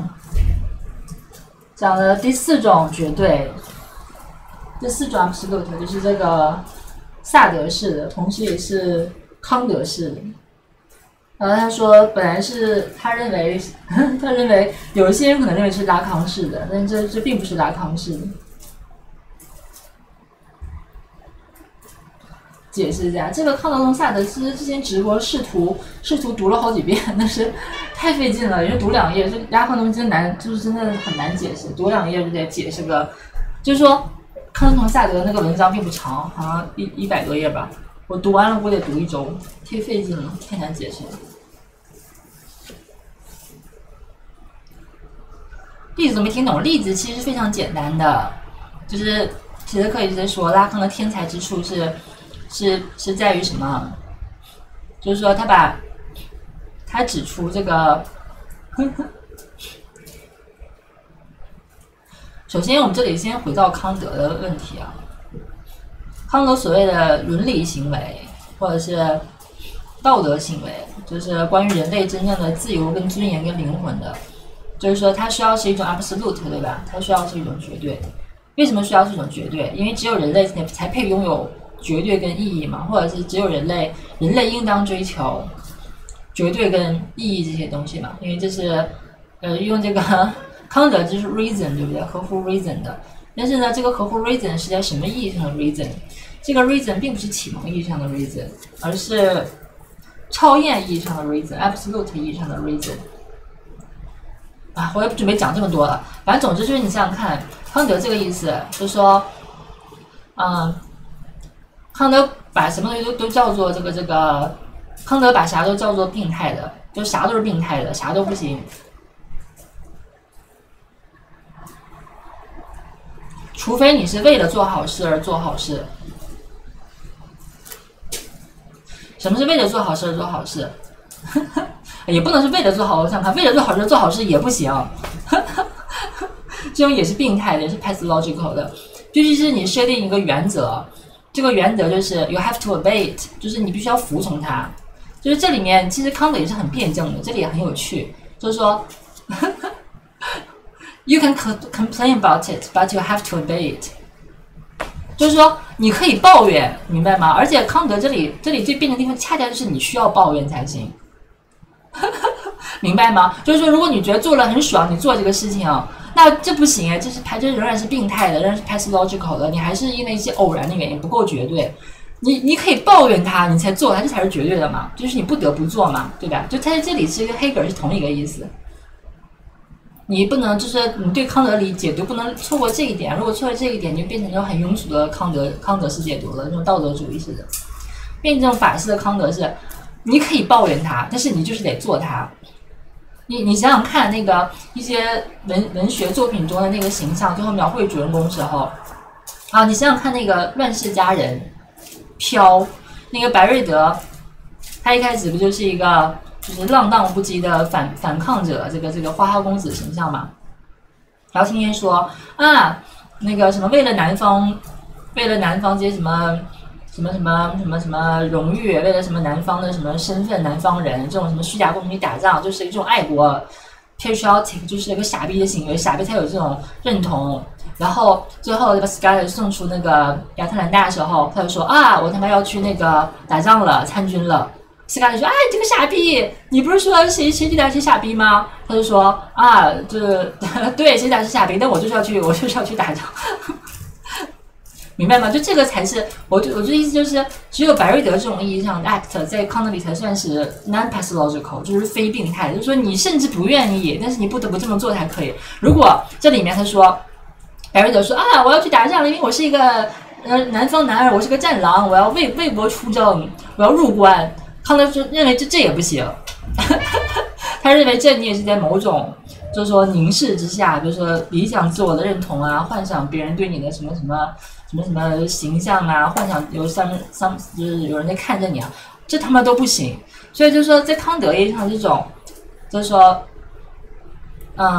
真正的 free act， 就是在这里他跟黑格尔是一样的意思，就是你可以抱怨他，而且你甚至你必须得抱怨他，因为你不抱怨他的话，你在这里就是还不够道德，还没有进入到这个伦理维度，就是所谓的必然自由吧。所以在这里其实跟黑格尔差不多。反正 anyway。就是说，在这里面，那个关于这个，就是不得不这个关于康德的道德主义的绝对自由的问题，然后那个拉康给出了一个扭转。一开始这个扭转是这个，就是说萨德嘛，萨德是说什么？刚才萨德那个第二次死亡也是皮德克很喜欢讲的嘛。就是那个就是两次死亡之间嘛，就第二次死亡是什么？就符号性死亡嘛，对吧？假设死亡有两种，一种说就只有第二次死亡才算是真正的死亡嘛。当比如说你玩那个啊，那天我们讲的时候，你们记不记得还举什么影视二度，对不对？影视二度就只狼他就是一个既死又活的状态嘛，两次死亡之间嘛。因为他就是一个复仇的幽灵嘛，真正的结束不是这个角色死了，因为这个角色死了，你还能复活呀，对吧？你还可以 SL 呀，真正的死亡是 game over， 对吧？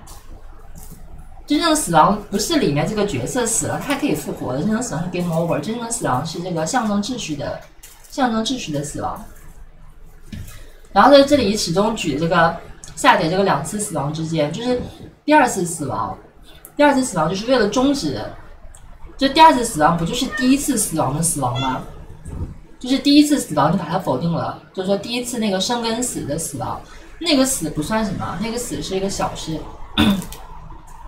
这个东西我们也经常说嘛，对吧？这个话其实左人还真的是很经常说，就是说我不怕死，但是我怕白死，对吗？就是对我们来说生跟死没什么可怕的，但是我怕的是我们死了没有任何价值，对不对？就这个是一个最大的问题。就简单来说，我们有另外一套这个象征秩序的标准，这个标准是对自然的死亡的一种否定。就自然的死亡算什么？死就死了吧，有什么可怕的，对吧？那不就是没了，没就没，谁不没了，对吧？就这个事情没有什么可怕的，可怕的是白死了。就是这个第二次死亡，就是对第一种死亡的一种否定嘛，就是第二次死亡才是一种就是真正的死亡。但是呢，我怕白死这个东西呢，在那个萨德里变成了一个扭曲的辩题。这个扭曲的辩题就是犯罪。萨德是这样想的，他就说，这个就是说，为什么是犯罪？因为犯罪可以终止就是一般的那种市民阶级的道德主义的循环。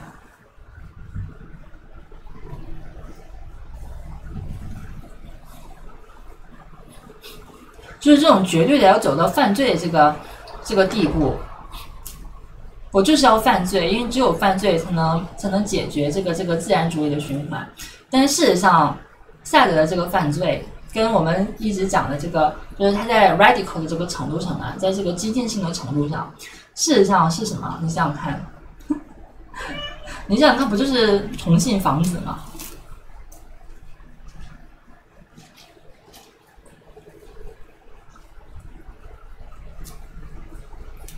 只不过萨德这里的犯罪没有历史性嘛，就是他这里视野不够啊，他还是在关于比较个人的个体的，但事实上你把它放到历史中来说，不是重新房子吗？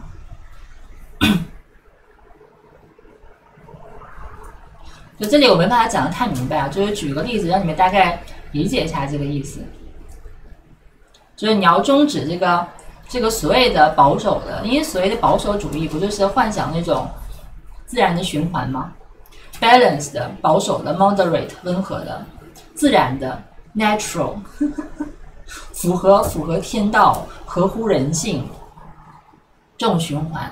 但是有一个东西是要终止这种，他们认为这个循环是一种对罪恶的循环。为什么 in what sense 这个循环是罪恶，或者是他必须要以一种第二种死亡来终止这个第一次这个循环，对它进行否定。就是一种被称作同性房子的这种东西。所以这个齐泽克他为什么在这个，就是说齐泽克在西方他所谓的他就是说政治不正确，其实他其他政治不正确都是小节。就比如说我们说这个他什么有好多笑话，有点什么男性杀人主义，什么男大姐说他什么恐跨恐女，什么有人说他是个 racist 之类的。其实说实话，齐泽克在这个就西方知识分子群体里面，就当然因为有些人不是扣这个道德主义就扣帽子方式嘛，可能真正辩经，他们认为齐泽克最可怕的地方是在我讲的这个问题上，就是他们认为他过于激进了。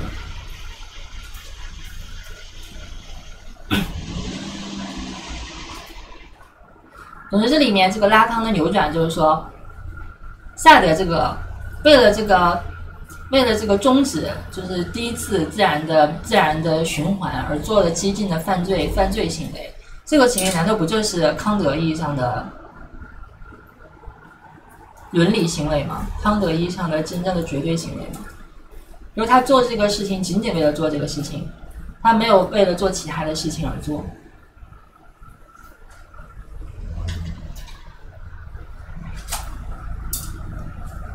他做这个事情绝对不是因为有什么好处，他做这个事情就是为了要做这个事情，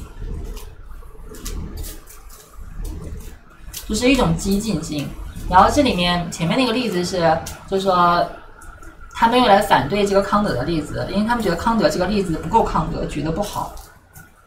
这个是拉康自己就是举的例子，其实有两个例子，第二个例子是什么我忘记了，然后第一个例子就是这个，就是康德说这个。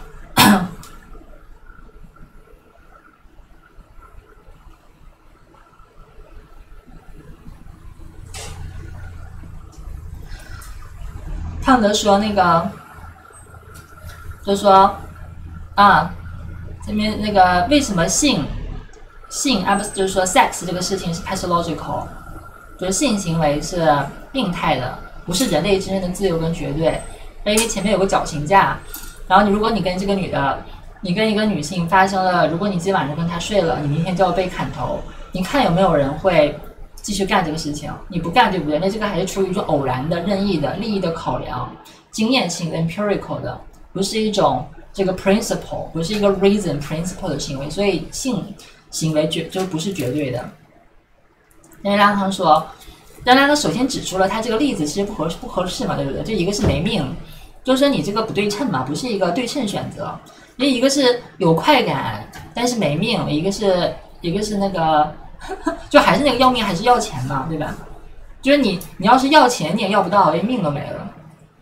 你要钱连命都没了，而你要钱没有钱。而且就是说，首先拉康说你这个例子首先就不对啊，这不它就不是一个就是选择题。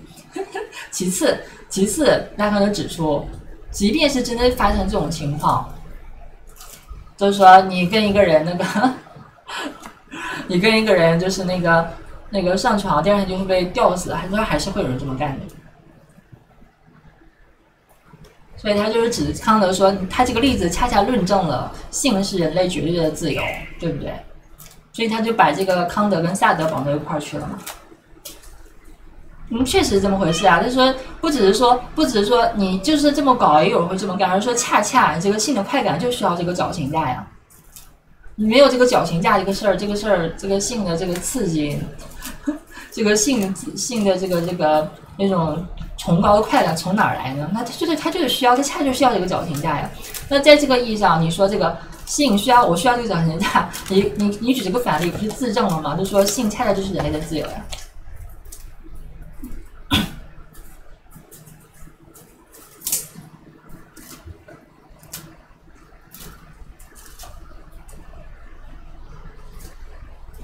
所以他讲到现在还是在讲这个关于这个 absolute， 就第4种 absolute， 就是关于这个第二次死亡或者是一种死亡驱力安提戈涅嘛，就在讲这个东西。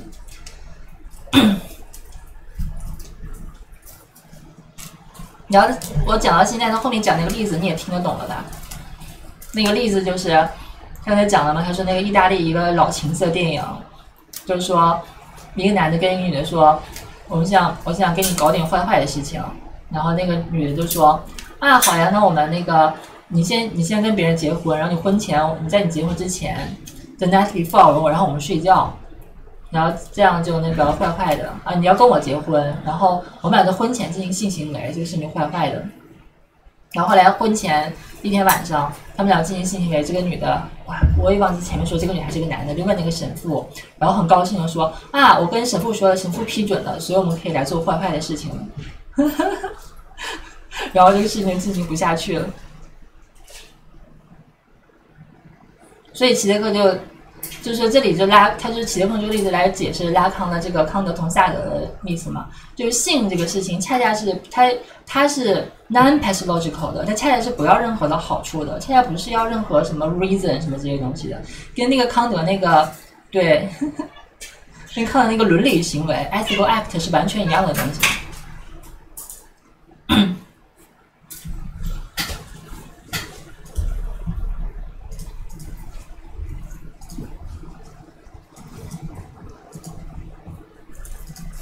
But what's the limitation of this view? It's a very nice view, and we can effectively show in Hegel how Hegel does all the time flirt with this idea.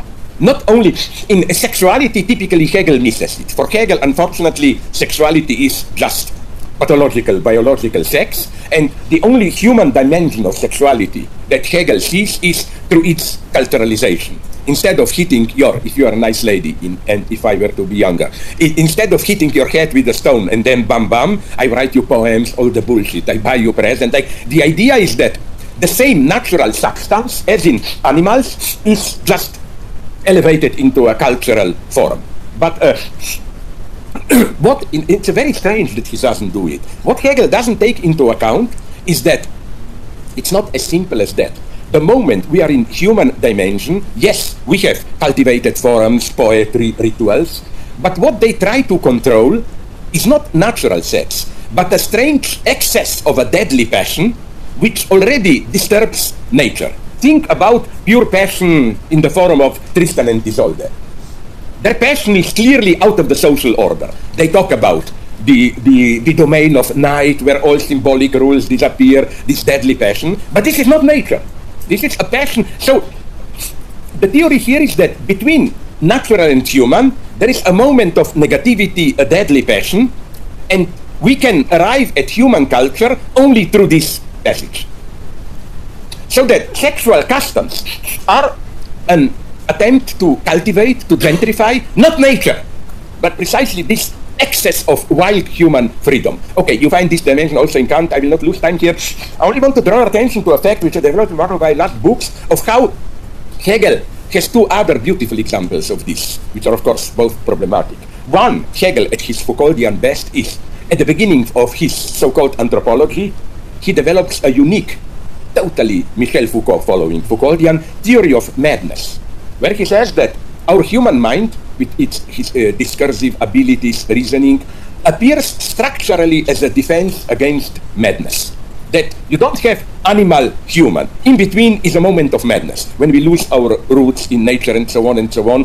And then Hegel says in a wonderful way that even if all of us empirically do not have to be mad for a moment, but the threat of madness has to be there, because only against the threat of madness can we account for our civilized rational order. And at the very end of his history, a philosophy of history, people don't notice the same role is played by war. No, Hegel's last word is not that beautiful, okay, beautiful not for us, organic, almost fascist state described in his philosophy of right. His last word is war.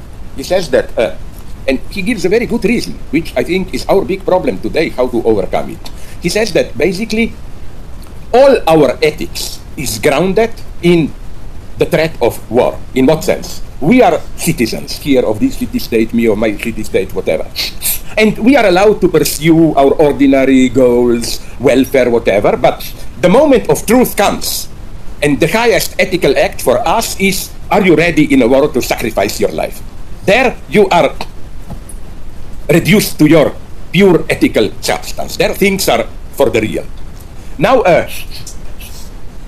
Hegel is well aware that that's why for him, it's a very sad conclusion, I hope he was wrong, that this is why Hegel was opposed to Kant's idea of eternal peace.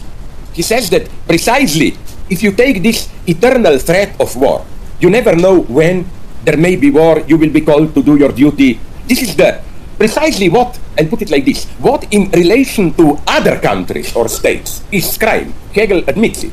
Between states we have brutal relations of nature. What in relation, this is the, when, if you take this eternal threat of war, you never know when there may be war, you will be called to do your duty. This is the, precisely what, I'll put it like this, what in relation to other countries or states is crime. Hegel admits it. Between states we have brutal relations of nature. We can have peace treaties, but they are always fragile. Ultimately, there is always, by definition, a threat of war. But Hegel knows that this external threat of war is, in a way, an immanent condition of civil order in our state. The ultimate foundation, again, of our civil order is the ultimate ethical test is your readiness to sacrifice your life in war and so on. Now, the problem today, of course, is that there is one big Hegelian in this sense who works like this. It's Kim Jong-un. I almost admire them. You know, I will bomb Guam, or what did he threaten to bomb, and so on. I think that precisely this is what we cannot afford. There is one interesting way out here. I doubt if it works. When they were negotiating end of Cold War, Reagan and Gorbachev, I remember a very strange report where in the newspaper that at one of their final talks, they came to the idea that, but maybe if we are invaded by aliens, our wars will be over, we will have an external enemy. But you see, it's the same logic. We need an enemy. So it's, sorry. So again, but nonetheless, let me slowly conclude. At this level, we have some kind of a fourth position. The absolute is this terrifying zero level, self-destructive prospect of madness, war, sexual madness, passion, and so on. Again, the whole work of civilization is to control it. But civilization can function only against this background, and the threat is always here. I think that this was the original, even Hegel's position. It's clearly, again, apropos madness, apropos war, he is a pessimist here. His idea is not at the end we have great peace. No, no. Madness is, when Hegel talks about reconciliation, he really means reconciliation with this terrifying fact. Reconciliation with the fact that you cannot ever sublimate or whatever this threat.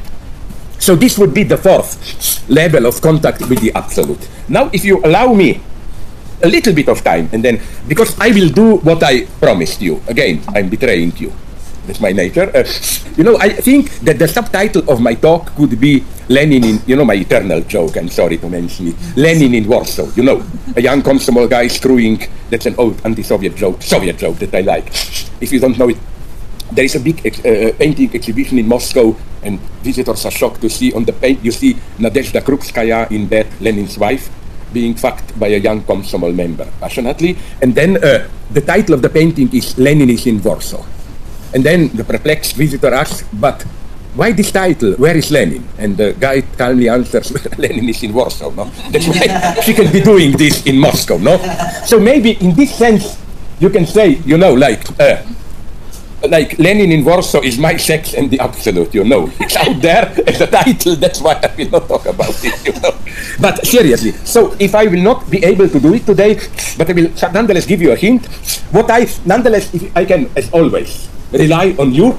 So again, you have the data for MI6 or whatever, you have for most of them. I will send you today a text and you forward it to them. The text with exactly this title, which is chapter of my forthcoming book. I only ask you kindly don't put it on the web, because then the publisher can prosecute it once I was already in big trouble. So what's my idea here? 2 points. My idea is that what if we approach, I will just give you 2 hints. 1 hint. What if we approach the question of the absolute in the opposite way? Not the question how we can break out of our historical limitation and reach the absolute as the fragile, beautiful appearance, as the ultimate foundation of reality, as the force of destruction, whatever. But this truly Hegelian question, which I quote to justify the title of my previous book, Disparity. What if we are approaching this in the wrong way? What if the gap, I would like to begin with the very gap that separates us from the absolute, because the whole problem of how to reach absolute means that absolute is as a distance. And to put it very shortly, my solution is, don't try to reach the absolute directly, but ask yourself the question, what if the gap that separates me from the absolute is already immanent, inherent to the absolute itself? What if, in my very separation from the absolute, I am precisely in the absolute because this separation characterizes the absolute itself? That's, you may know how me, in my atheist way, I read Christianity. You know that God's famous. 我可以去翻一下那个绝对反重，看一下他现在讲的是哪2章啊？他就是讲了他的齐泽克的方式，就是说，解决这个绝对的这个问题。我看这是哪2章？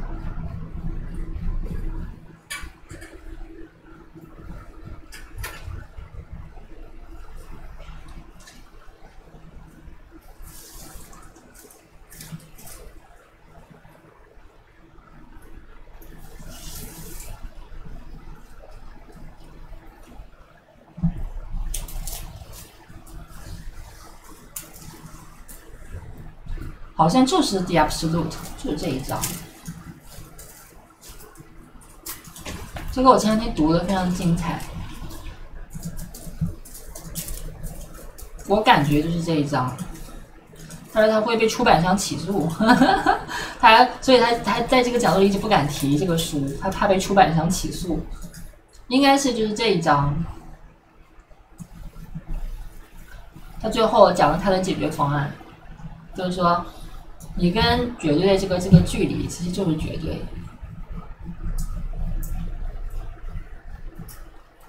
应该是就是这一章 The Absolute， 然后还有最后这个 From here to then Between then and the Climate Then and the one then Since them， 就是应该是这几章，就最后这几章在讲这个问题。应该是这本书就最后这一章是新东西，这个第9章。前面8章都是复读，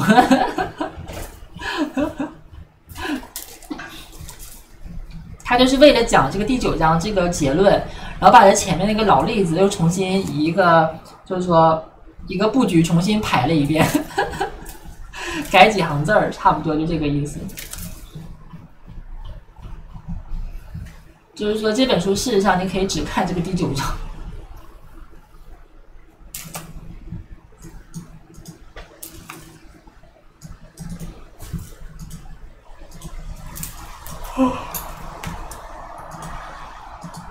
Lama Sabatami.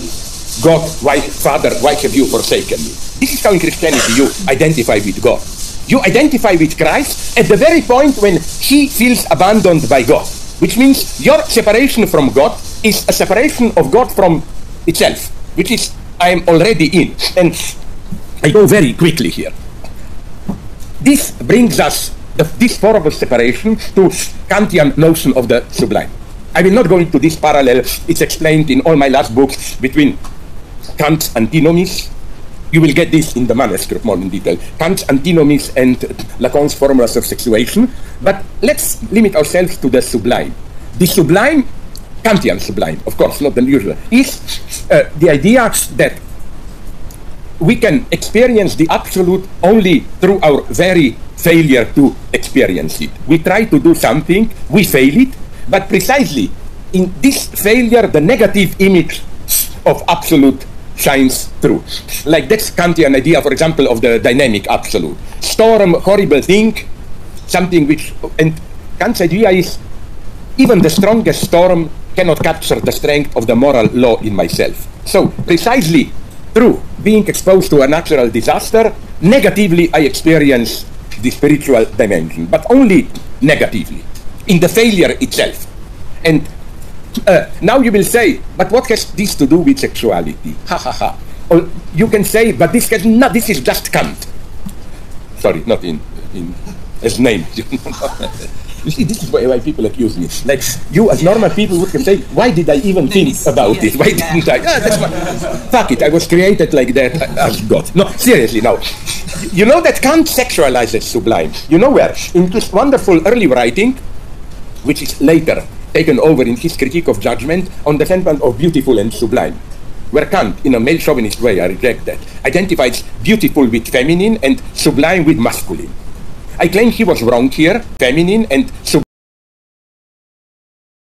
with masculine. I claim he was wrong here, and even didn't know, because later he developed in a wonderful way, in critique of pure reason and later in critique of judgment, two modes of the sublime, mathematical and dynamic sublime, and there is implicitly the sexual difference. So where is it? You remember I told you on the first day this dirty example of how you get of this sudden desublimation, like you are with your sexual partner, all of a sudden disgust enters and so on. This brings us to Lacan's definition of the sublime, where the sublime is, as Lacan puts it, is an ordinary object, thing, elevated to the level of the thing, the absolute object. But this identification of the two is always fragile.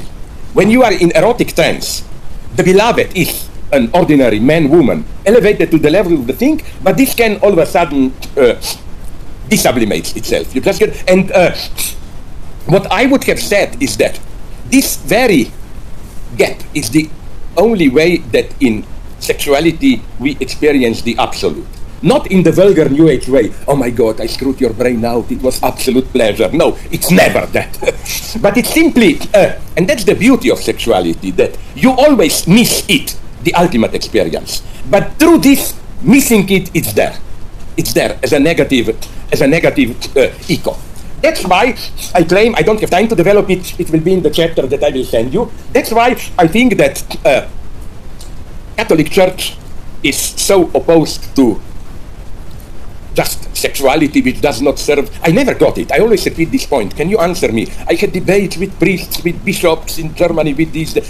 Why do they say, how can they say that sexuality without procreation is animal? I'm sorry, I think it's exactly the opposite. Animals do it when there is a mating season for procreation. Women do this, that they elevate an act which is in itself physically a rather ridiculous act of copulation, they elevate it to the absolute. But always in this fragile sense that you get it, you don't get it, and so on. This is why Freud focuses on sexuality. Not because sexuality is the natural base of our being, but precisely sexuality in the human sense. This sexuality as fractured, traversed by impossibility, is our first metaphysical experience. Okay, I propose, I'm so sorry, I know I disappointed you, but fuck it, that's life. I promise, after I return to my hotel, I will immediately send it to you, and you will all get, again, my the key chapter of my new book, where I try to, because I also, to give you kind of to maybe incite your desire for something more attractive, because the problem is here then, if this perspective of post-humanity, let's say our reproduction will be purely done in laboratories and so on, and sexuality just pleasure principle and so on, and we are directly linked to computers, we lose our distance towards reality. What will happen with our being human? Will our desire survive? Yes, no, in what form, and so on and so on. I'm not a cultural pessimist here again, but I just don't know. So I propose that now we do a little bit of democratic debate. By the way, that was really this year. My God, why do you hate me so much? But it was, and you left us on a cliff. Ah, you mean that yesterday and the day before yesterday it was pure shit, no? Yeah, okay, I got it. Okay. There's a question at the back, yeah? Do you need a microphone? Or you can come down or shout or whatever, yeah? I'd like to...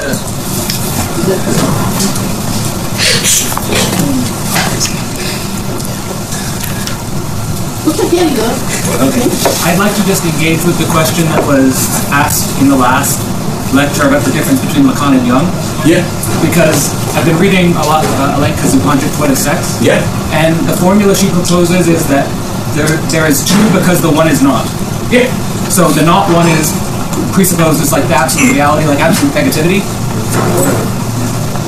And then I was also reading in Plato that in the Symposium that there's man and woman, but originally there's an androgynous form. Yeah. Like a unified androgynous form. Yeah. And then I was talking to some men about how they experience their sexuality now, and they were both sort of trying to get away from their status as a man towards a more androgynous form. And I was just wondering, if you're going against the Jungian like essence of man and woman as the substantial self, and there's like this absolute negativity of the negative of the not one. How do we understand androgyny in the current sexual landscape as like a useful concept? Okay, I cannot. Does that question sorry. Is that clear? Yeah, I hope so. No, but first the formula is there is two because the one is not. Yeah, but then she goes on. I know, my God, I read the manuscript, we debated with her, but then at the end there are not even two. You know that it gets even more complex. Because in what sense are there two? Her first point is that there are not even two, that woman doesn't exist. There is only man, and then you go to this, that even man doesn't exist. Her point is this one, if I get it correctly. First, that some Deleuzians or LGBT plus people would like to begin with some original multiplicity. 哦，连上了，这就是左主那个大便文章，就这个你记得吧？我读一半读不下去了，我的天呐，这我有点可怕，我感觉。我读这个会不会就是提问这个笔写的呀？大便文章，我觉得他这个问题是同样的东西啊，很可怕。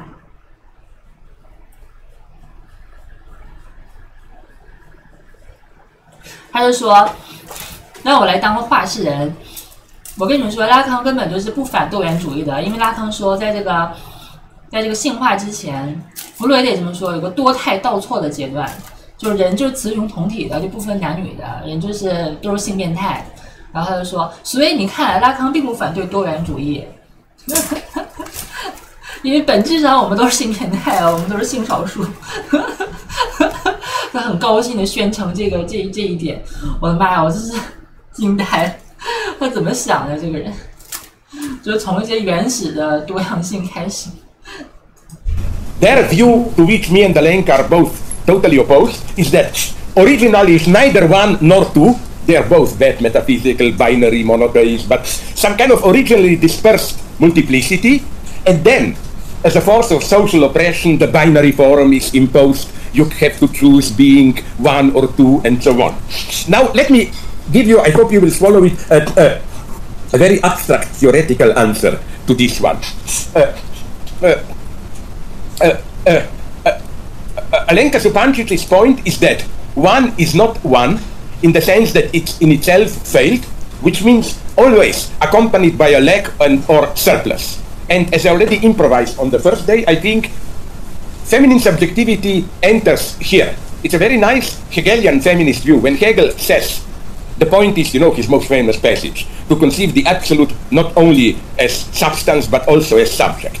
Her point would have been to conceive the absolute not only as masculine but also as feminine, in the sense that femininity is not another substance supplementing man. We have man, masculine principle, but we also get... No, masculine principle is in itself failed substance. And in this failure, subjectivity enters. Now I will answer your crucial question. I will repeat, maybe I already did it here even, a wonderful joke from... Okay, I'll put it like this. So, how do we get from multiplicity to 1 or 2 or whatever? The traditional answer, Lacanian it may appear, is the one... 刚才这个黑格尔的例子听懂了吗？这个例子是比较难以理解。但是这个是，这个是拉康还是黑格尔的例子啊？我怎么记得是拉康的呀？他说是黑格尔的例子吗？就是说，女性主义进行反对一种称呼嘛，就什么都是 man， 对不对？比如说 human 也是 man， 然后比如说什么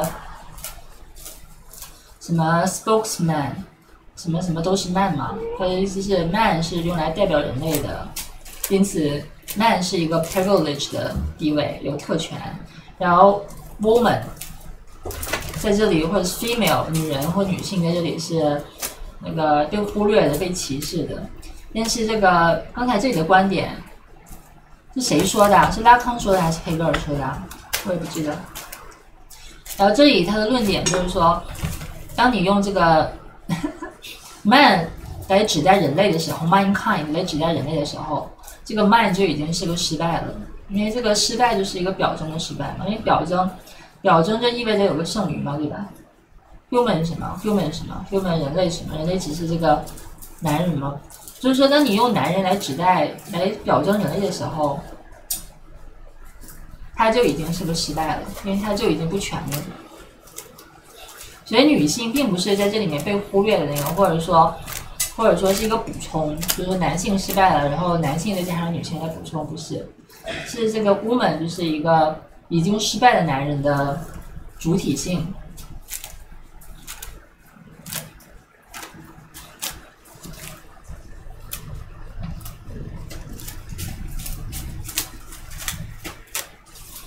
如果这样说还是很抽象，你再想想看那个现实中的例子嘛，就是我昨天大概讲的，就是说强迫症为什么必须需要一个癔症，必须需要一个超越。因为强迫症的世界，或者是像那些歌唱的嘛，就是说 without woman it would be nothing。就如果没有女人的话，男人那个什么 phallus 崇拜那些东西就是 nothing 啊，没有任何意义嘛。就比大小这个事情是比不完的，比大小这个事情本身有什么意义吗？没有意义啊。就是有选手是不足够的，还需要有观众。这个观众就是女性。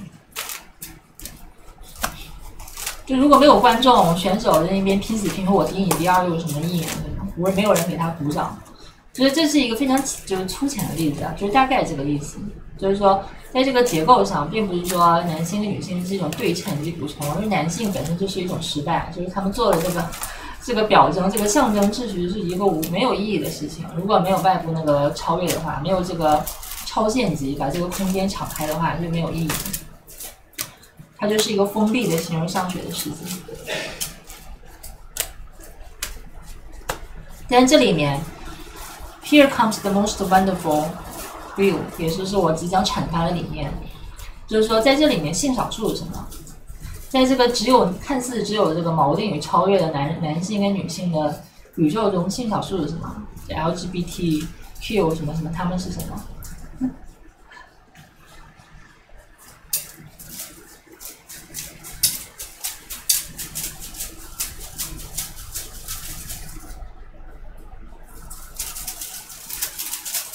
我觉得他可能会接下来会回答这个问题，先听他讲吧。That I already improvised here many times, that whenever you have a series of particular entities, you have to include one which embodies its exception. You know, the examples I even used here, I think, maybe not on Monday, but certainly 10 times before. I didn't, correct me. Did I talk about, I'm so ashamed to be, on this Monday, did I talk here about Asiatic mode of production? You know, what's the idea? The idea is this one. In Marx, we have, late Marx, 5, 6 modes of production. Pre-class society, so-called primitive, wrongly called, of course, slavery, feudalism, capitalism, and whatever shit will come, communism or nothing. Now, then Marx added Asiatic mode of production. But it's clear where is the problem here. It doesn't really work. Marx originally had 5 modes of production. Then he noticed that some of societies, ancient China, ancient India, ancient Egypt, Inca and other South American empires, that they don't fit any of this, and he proposed another mode of production, which is really an empty container. The true meaning of Asiatic mode of production is all those modes of production which don't fit my classification. You know, it appears to be a positive term, but it's just the embodiment of a lack. And so this would be the classical masculine form of totalization. You know, it's the old joke, you know, if we go to Borges, form of totalization. You know, it's the old joke, you know, if we go to Borges, that story quoted by Foucault at the beginning of The Order of Things, you know, when Borges proposes the Chinese classification of dogs, where the last item is all dogs were not included in this classification. For Lévi-Strauss developed this, that every symbolic system, because it tries to be universal, but at the same time it has to exclude some, it cannot be universal, has to include this type of paradoxical entity, which appears to be one of the terms, but precisely is a stand-in from the excluded. And of course, the same would have been, for example, excluded. And of course, the same role would have been, for example, in Hegel. That's why read Frank Ruda's book of same role, stand-in be one of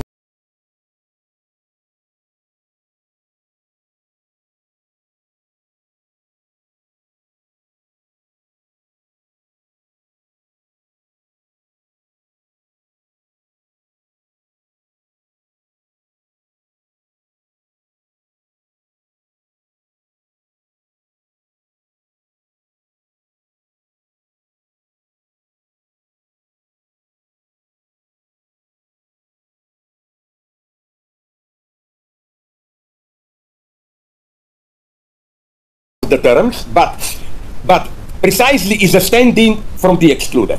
And of course, the same role would have been, for example, in Hegel. That's why read Frank Ruda's book of Pöbel, rebel. Rebel is in Hegel precisely this, a special stand within society, which includes all those who are not integrated into society, who do not. But then there is, so this is how one arises through this reflexive move, the one of exception out of multitude. But there is another version, which I much prefer. It's much closer to what Lacan describes as feminine, that you have, this is what Alenka describes with Lacan's terms, the repression of the binary.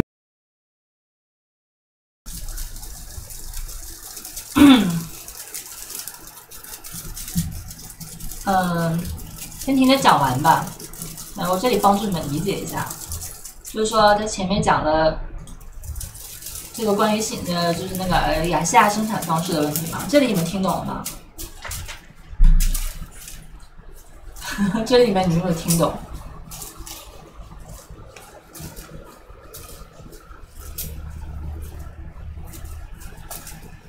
就是如果从 multitude 从这个多元杂多变成了1或2，变成了这个问题，因为依靠一个外力的强制嘛。因为那个 LGBT 的看法理论是这样的嘛，就是说本来是 multitude 的，然后它的伦理性，它 supposed to be multitude， 但是它在一种 power 权力以及什么资本主义父权制，什么什么的这个权力的架构建构下，或者是压制之下、控制之下，变成了1或者是2。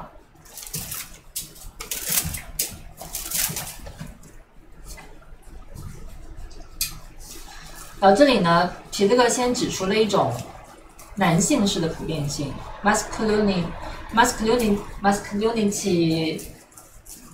universal， 就是这个马克思的方式，就是亚细亚生产式，就是构成性外部。构成性外部是一个悖论点，就是说，资本主义那个就是社会的那个唯物主义唯物史观，人类社会形态的进化发展的模式，什么奴隶社会、封建社会、资本主义社会，然后大家都是按照这个方式进化，但是呢有一个，但是呢我们还有一些其他的形态的，比如说什么古印度的，然后亚细亚生产方式啊，古中国的、古印度的。那你问古中国的生产方式是什么？那就是不是这个生产方式的，它也不能说是什么，它就是不是这个的。但这是一种男性式的普遍性，就是它包含着一个构成性的外部，就是它是一个否定性的，它不是一个 positive 的 features， 它没有任何积极的属性来，所以说它恰恰是以不符合这个集合的一种形态，一个构成性被排除出去的东西，但是正是因为它再把这个集合支上去，就是说一个它封闭的空间嘛，简单来说就是一个闭合空间嘛，就是传统的集合论，比如说一个集合外面就是两个集合的那个怎么说来着？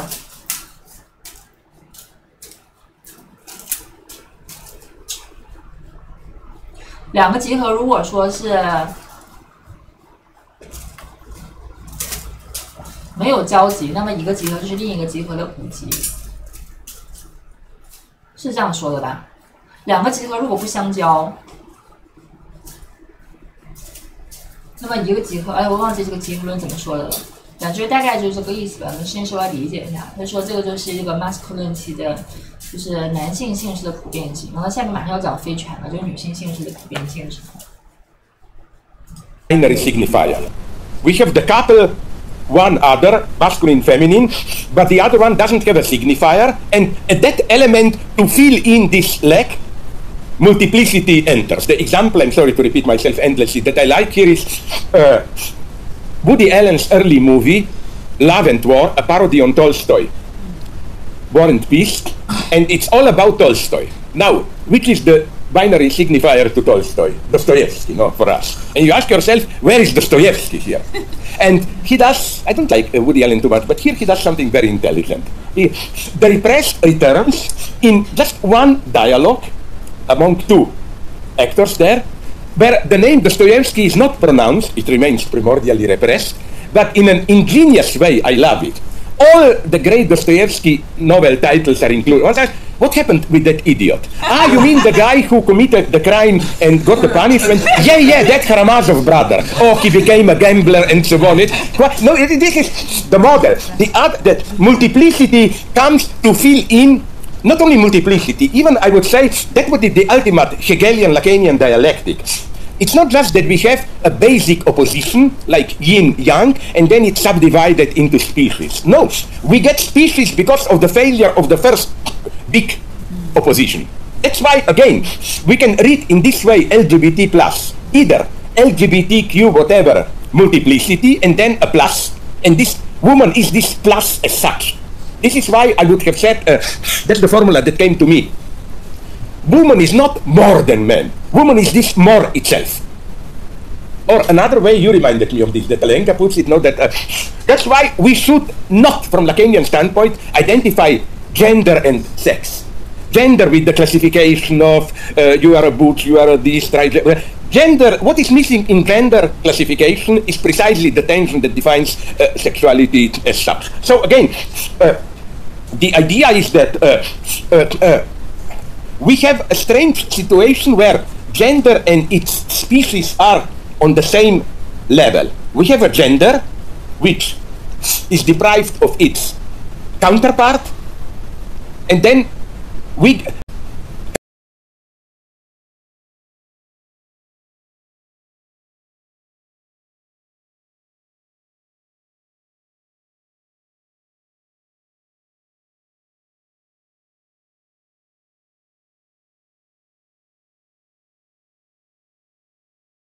counterpart, and then why, it's a very philosophical question, why does a gender have a species or genus universal? The idea is because it's failed in itself. It's a very speculative Hegelian thought. It's not just that a universality has species. Why does it have species? Because it's failed in itself as universality. Now you will say I'm dreaming, it's bullshit. I will give you a simple example, which I hope I will convince you, even 2 examples. If you read Hegel's political philosophy, even 2 examples. If you read Hegel's political philosophy, he speaks, among other things, of different types of states, different species of state. Antique slave state, medieval state, whatever, democracy and so on. But why do we have multiple states? Because there is an antagonism, and Hegel is quite aware of it, an impossibility inscribed into the very notion of state, later articulated by Marx. State wants to be universal, representative of its citizens, but always has to exclude some, and so on. This contradiction in state. And we have multiple states precisely as attempts to resolve this contradiction inscribed into the universal notion itself. It's the same with the work of art. We don't have art as such, and then different forms of art or epochs of art. All history of art for Hegel is struggling with the same problem and failing again and again.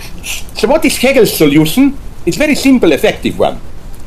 At the end, we do get an ideal state which fits its notion, but it's no longer a state. For Hegel, it's concretely a religious community, which should exclude all. Then, of course, for Hegel later, even this doesn't work, it's philosophy and so on. But you see the point, how we have multiplicity, in this case, of states, precisely because there is an incompleteness, a contradiction in the very notion of state. A state, for principled reasons, cannot do what it is supposed to do, be an organic frame equally, adequately treating all its inhabitants, citizens, and so on and so on. And this is the way I tend to pursue. I'm sorry, I got a little bit confused, but fuck it. I just wanted to say, with your point, that you're basically saying that, like, and this was my interpretation of their response, was when they were saying they wanted to be more androgynous, I interpreted it to be that they failed at being men. And that they were... this is a beautiful formula. They were struggling with men, so they wanted to be androgynous. They interpreted it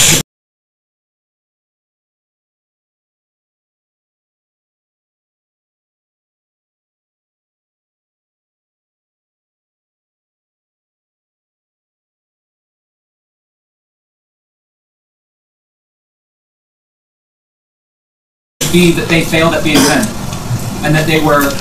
this is a beautiful formula. They were struggling with men, so they wanted to be androgynous. Yeah, this is a very beautiful reading. I may, if you can somehow send me your name, you know how I like to keep. I will take this idea from you. No, I will not do it, but I'm dreaming about doing this, then just adding a footnote. After I wrote these lines, I saw that a friend of mine already had a similar idea, you know. This is the dirtiest academic game of recognizing your debt, but because this is a very beautiful formula. But you know what this means? It's wrong. I will now read you more literally than you said. Maybe you already thought about it. The point is not that we are men or women because we cannot be androgynous. This is too Jungian. We would like to be the original Platonic unity. We cannot. No. We want to be men. We cannot be. We are androgynous and so on. In this sense only, but I don't like the term androgynous. I would prefer transgender, but not in the usual sense of transgender like...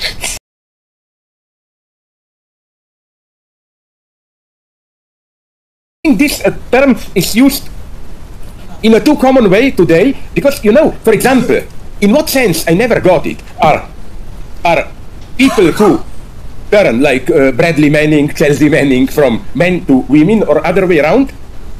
Can I ask you something very naive? But they strictly, for me, remain within the coordinates of sexual difference, in the most traditional sense. It's just, sorry guys, I don't want to be here, I want to be on the other side. I mean, you change position, but the opposition remains. I think this is not enough. This is why I never saw in what sense gay people or lesbians are transgender. They fully rely on sexual difference. Their point is just, if I am a gay man, I don't want to screw women, I want to do it with men. But sorry, you still exclude half of humanity. You are still within this scope. For radical transgender, it's for me something much more radical, where it's not just I'm by mistake here, I want to be there, but I question the entire established form of difference as such. Not in the simple sense of negating it, but in a much more radical sense of it is here, but I don't find my place in it. You experience its antagonism as such. So, again, your formula is here, very nice. You know why I like it? And then I let you to reply again. Because I like this idea that it's not that there is an original organic form, and then we fall into particularities. The original organic form, what appears as androgynous all, emerges because of our failure to be a particular. This is a beautiful formula, but you wanted to... Exactly what you're saying, isn't that exactly how you articulate the absolute as this zero-level work of civilization to control this negative background? Yeah. Isn't that exactly how we should be interpreting Jordan Peterson? Like, be more precise. There's other questions as well, though. And then I'll shut up. But it's like his very existence is coming in this trying to re-establish failed masculinity. And he's against this multiplicity of gender and stuff like this, but exactly how you're articulating transgender is perhaps a way to articulate a way out of that tension. No, I agree here with you, although I must say something very naive. As I already said, and I was attacked for it, that his madness of cultural Marxism, I buy all that.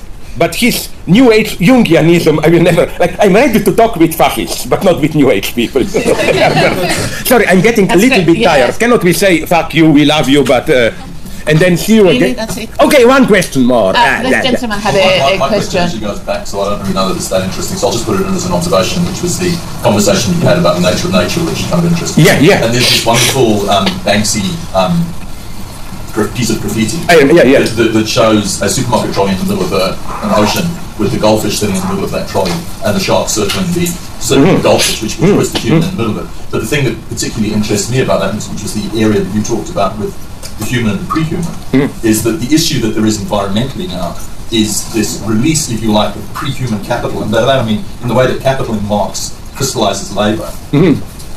Pre-human carbon forms in the form of oil and everything, just really just crystallized sunlight, crystallizes pre-human existence, and it's the very, very rapid release of that is the issue that that we face today, and the issue that where we go with that, I don't know. I mean, Lovelock at the end of his Gaia type series comes to the conclusion that we can do nothing more about it because we're human. That's what humans do.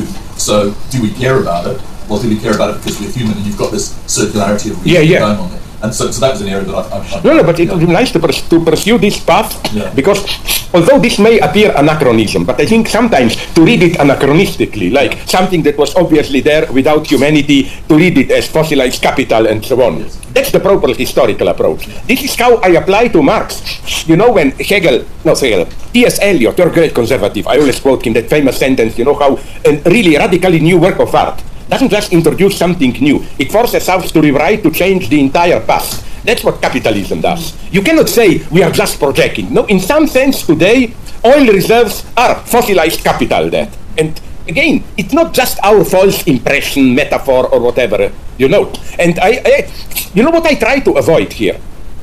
The conclusion of some of my friends, also along the lines of terrorism, where they claim, and even in Fred Jameson, my good friend, I notice this. The idea that people are so blind today and so on that only a mega ecological catastrophe with millions deaths can awaken us. I find this logic a little bit too suspicious, because first, how are they so sure that if a mega catastrophe happens, a chain explosion of nuclear electricity plants, whatever, and millions die? Well, I'm not so sure that a new communism would emerge, or even new fascism emerges, or whatever. Well, I quite like the Zizek-Rogan view on the thing. I think Zizek-Rogan, I don't completely agree with, because he kind of has a bet each way on there's dialectical and there's the non-dialectical, and he has both concepts in it. But his ideas around entropy coming into a closed system, which we have, you have no choice. Unless we're going to say Elon Musk is going to achieve and get everybody to Mars, which I doubt, and you can't deal with that fundamental increase in entropy, and that's what determines the system at the end of the day. And it has nothing to do with people or non-people. It's just Here, what I like in what you were saying is that for a long time, as already said, I thought that all this idea of post-human is just a publicity joke. No, we have really begin to think in these terms. Deleuze, I often quote him, said that already the true art watches reality. We have to learn to watch reality with non-human eyes. That's already what great art is doing, I think. Great art is not this, oh my God, discover a warm human being in everything. No, thanks. We have enough of warm human beings. They screwed it up, everything possible.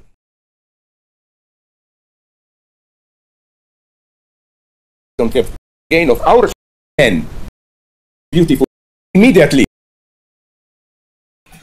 好吧，那这一讲还是很精彩的。稍等，我发个消息，我又忘记了，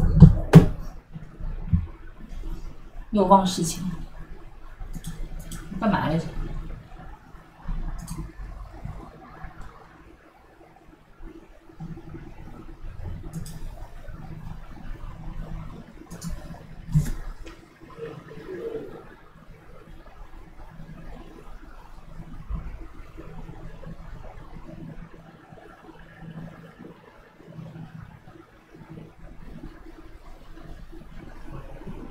这里皮特哥讲这个关于性少数的问题，你们听懂了吗？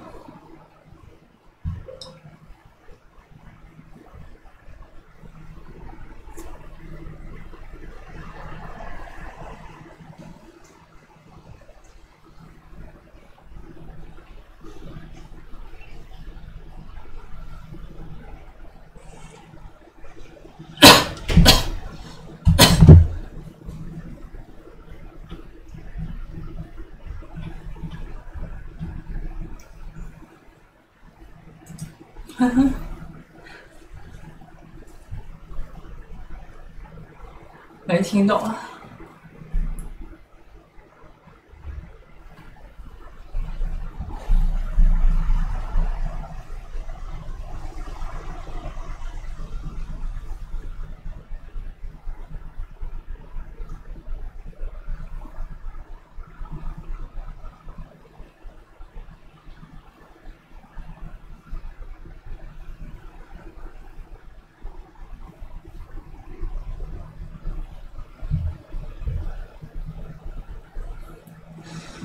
这里如果想彻底明白，其实这个所有的书都试图讲明白这个原理，就是我要再讲，也就是再复读它一遍。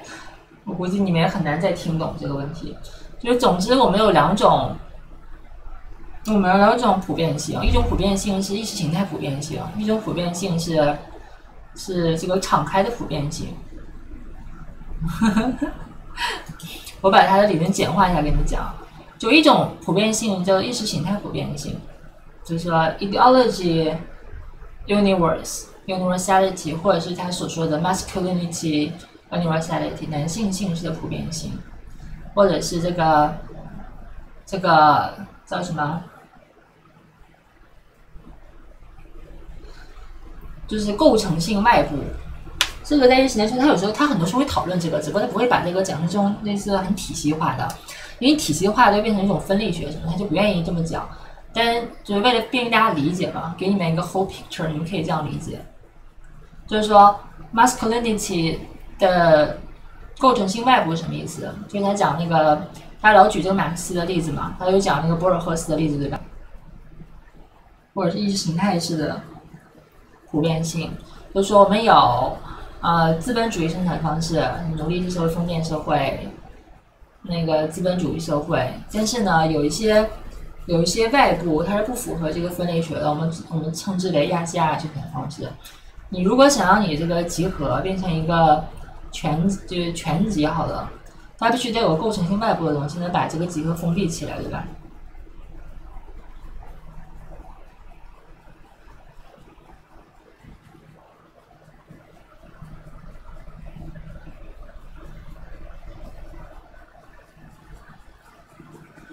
？It is the same with，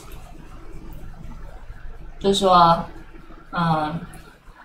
政府、人民、犹太人，这不就是一样的集合吗？犹太人就是不是人民，是人民的敌人。你把这个，就是说，派对、人民的敌人，不也是一个一样的集合吗？或者这个齐德克他有时候会这么说那个科尔凯库尔的分类法，任何人都可以分成3种人，就是官员、女仆，还有扫烟囱的人。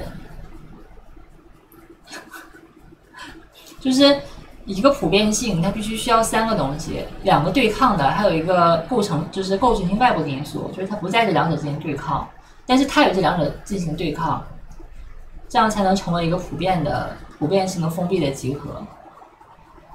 你才能获得一个关于一个集合的普遍性。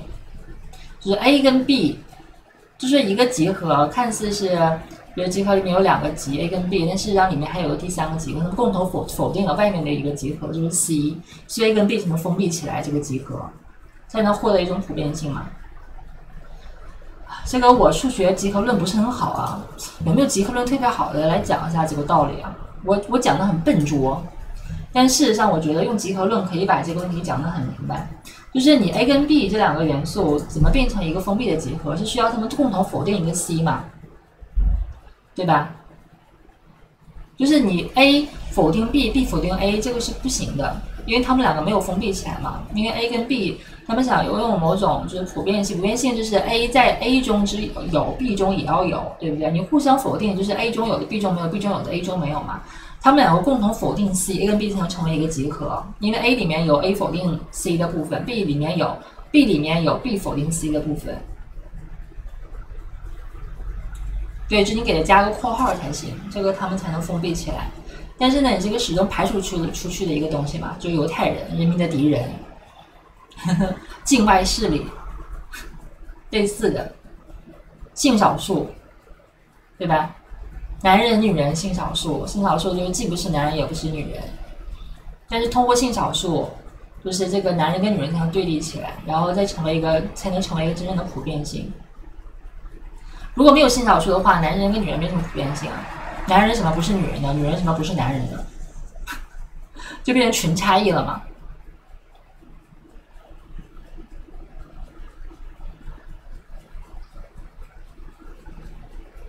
对吧？就这个道理是他讲的所谓的就是那个叫什么，就是意识形态普遍性。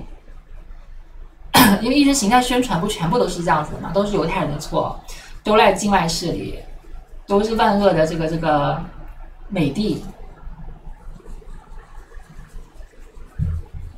你为什么找不到工作？因为这个经济形势不好。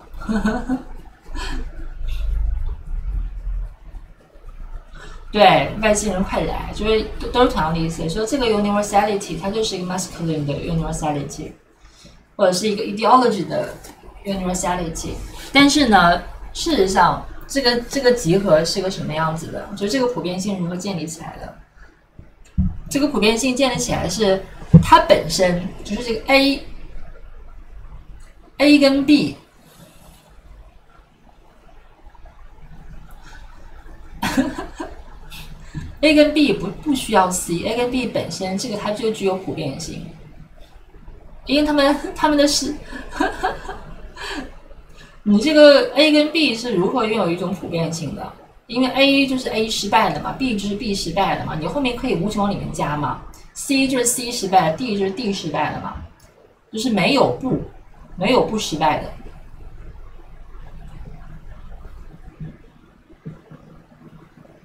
没有人不，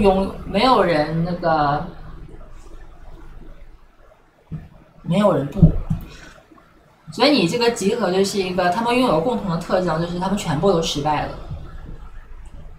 就真正的普遍性是一种这种普遍性，就是他们自己本身就是一个失败的。为什么是失败的？就是他内部拥有自己跟内部的分裂嘛。你想想看，男性是如何内部，就是说男性这个概念，跟它出现这个概念尝试一种表征的时候，它是不是本身就失败了？它内部出现一种分裂嘛。那这里举的是黑格尔那个国家的例子嘛，就是国家这个概念，它内部的，因为这个内部的失败的这个分裂，就是它的动力嘛，就是矛盾嘛，就是内部失败，简单来说就是矛盾，就是他说那个康德那个二律背反或者什么之类的东西。在男性内部的这个失败是什么？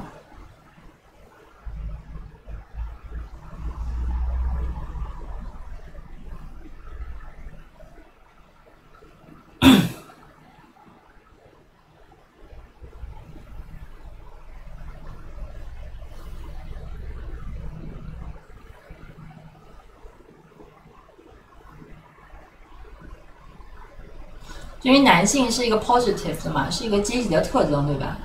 所以这个特征，比如说他拥有某种什么勇气、力量、权力、power 什么之类的，然后他可以全凭他自己就行。但是问题就在于他不能全凭他自己，他需要一个东西来承认他嘛。就是男性就失败在于他不够男性嘛。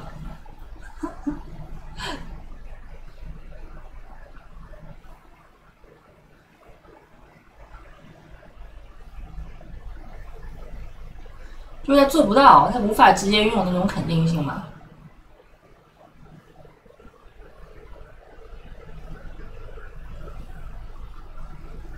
所有的男性的特征是建立在什么之上的？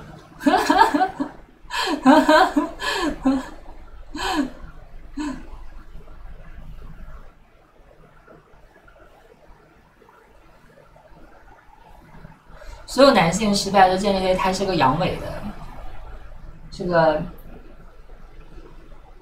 就是 guilty， 不是女性，女性还是外部否定，你还没明白这个事情，就是因为他自己是个阳痿。就是因为这个 guilty 的问题嘛，所有的男性都有这个 guilty 啊，都觉得自己不够男人啊，所以构成了男性啊。就是男性这个普遍性的出现，就是因为男性本身就是失败的。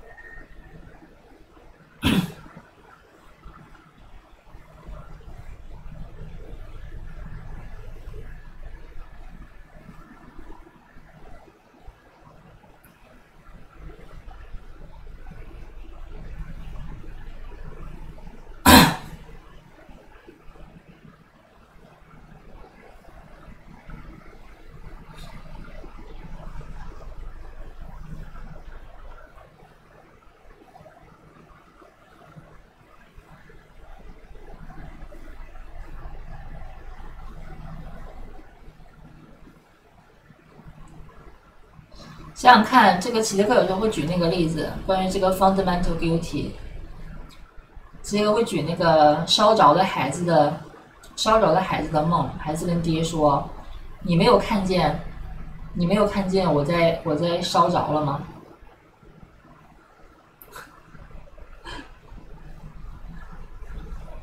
你没有看见我烧着了吗？就这个就是最原初的那个 fundamental guilty 嘛，是什么？就是你不知道嘛。你就想想看，那个最终极的拷问是什么？就最让你感到羞愧的是什么？就是那个老师小时候会问你，说你错在哪儿了？最让你感到羞愧、最焦虑时刻是你他妈根本就不知道你错在哪儿了，对不对？就是作为一种失败，不是说你有一个具体的失败，而是你他妈根本就不知道你哪儿失败了，这是最失败的。这就是那个 fundamental guilty， 你不知道。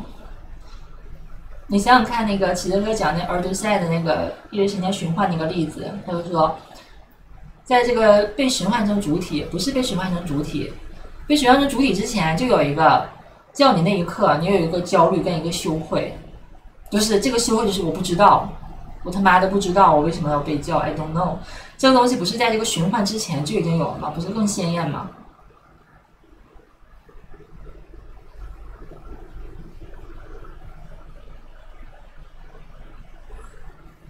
就是主体的失败就在于这个 fundamental guilty， 所有的内疚就是来自于这个东西。所有男人都觉得自己不够男人啊！你们说谁觉得自己够男人？就比尔盖茨觉得自己够男人吗？他也觉得自己不够男人。伊隆马斯克觉得自己是个男人吗？也不会啊，因为终极的男人是原父，比起原父，你们全失败了。所以对男人的否定并不是女人，对男人的否定是男人自己。你想想看，如果你觉得自己鸡巴小，是因为女人嫌你鸡巴小吗？不是啊，是因为男人嫌你鸡巴小呀。是因为男人觉得，哎呀，你有个小鸡鸡。但是你幻想是啊，女人在嘲笑你，女人不会嘲笑你，是男人在嘲笑你。所以，任何的概念，它最后，它能成为一种普遍性，是因为它自己本身就失败了。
魏明子打电话又过来下大棋，开始讨论这个莫斯科郊外的晚上。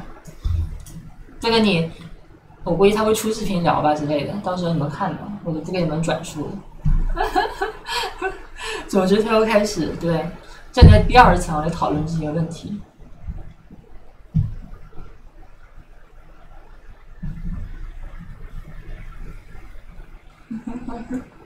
但是一如既往，我不同意他的观点。我觉得他又开始给我站第2层啊！你们自己听吧，到时候我不要，反正一定会给你们讲。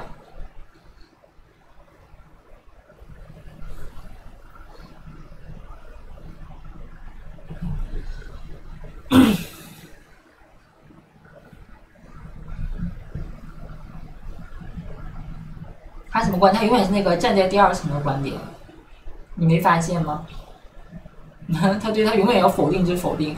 觉得我们刚才说到哪儿了？说到这个绝对的问题，对吧？内部分裂的问题。对，在齐德看来，这个内部分裂才是绝对的。这个绝对的分裂，就是说，永远有一个距离，有一个 gap between， 就是现实跟那个理念。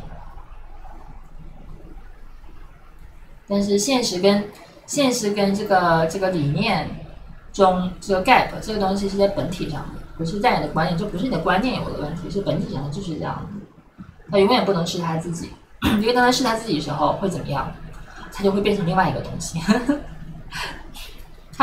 他比如说我们说男性这个概念是什么？不就是因为男性的失败嘛，所以他是一个男性嘛，就是个男人的概念嘛。男人如果成功了是什么？他就不是男人了。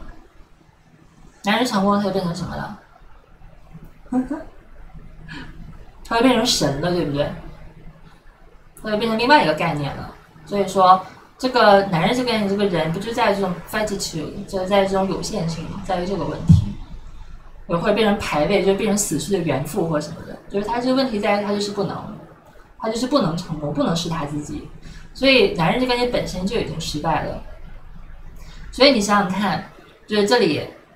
齐德克是怎么说的？或者是刚才他认为那个人就是解释的非常好嘛？他说 transgender 或者是 LGBT 这些性少数是什么？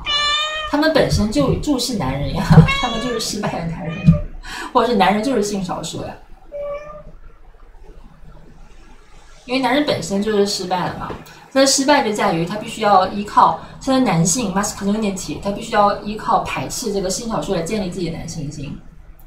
对吧？就是说，男人他本来就是性少数。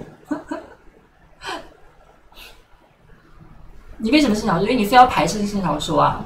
就是你排斥性少数，不行，让你变成了性少数啊！因为你不够男人呀。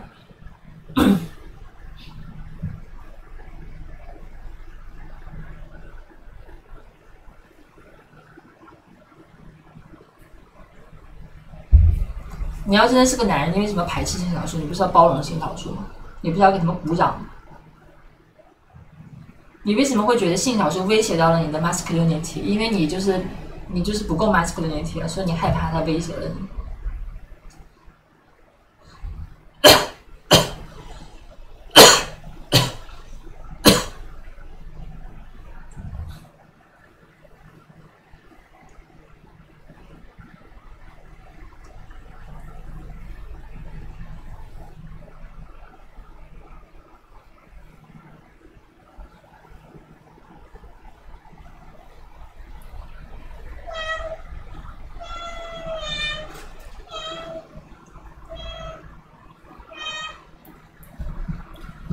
我们在这个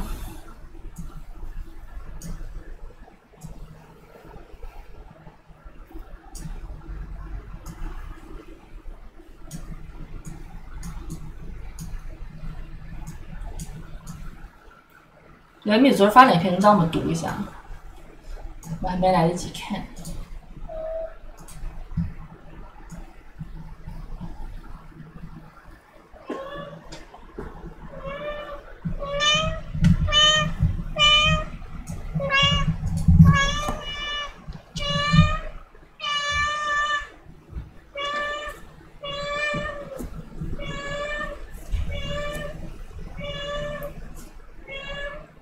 没明白这一点，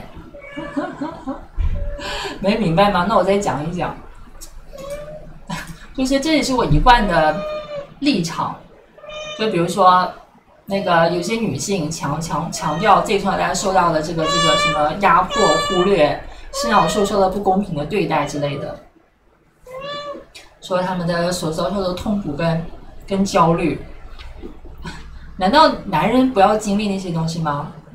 他都不知道有多少男人因为自己个子矮、自己短，体育成绩不好、学习成绩不好，在被窝里面一晚上睡不着觉，疯狂的失眠、撸管。我的意思，这些都是一样的呀。你要说他们遭受的这种什么女性遭受这种歧视，难道男人没有遭受吗？不是一样在遭受吗？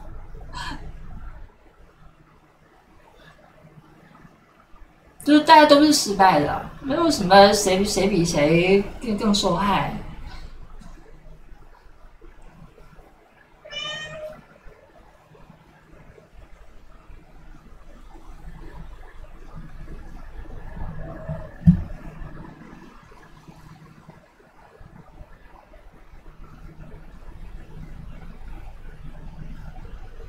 对，男的真他妈惨，撸管都要想说，哎呀，我撸管这么快就射了，我好鲁射呀！别人真男人能撸1个小时，我就撸2秒钟。别的男人就是能找到女人，我只能撸管，好惨呀！越说感觉越惨。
总之就是这个父权制对女性的跟对这个性少数的压迫，它对男性同样是压迫的。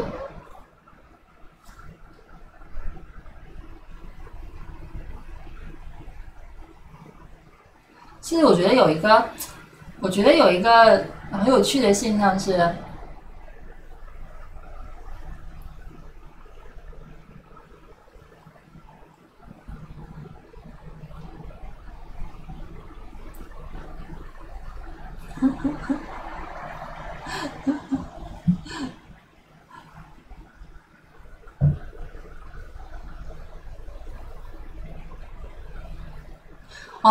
男性还会为自己撸管而感到自卑，就是别人都不用撸管的，我还要撸管。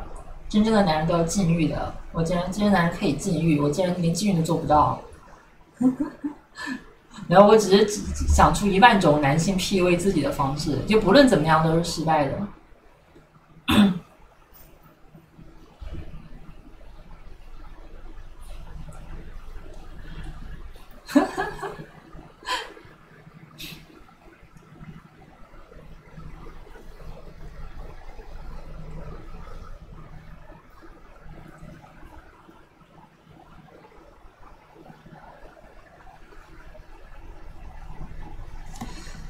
总之，这个我会写本书关于这个性少数的问题的。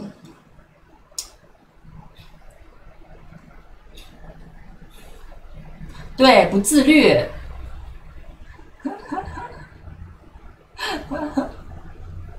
不自律，不管怎么样都输。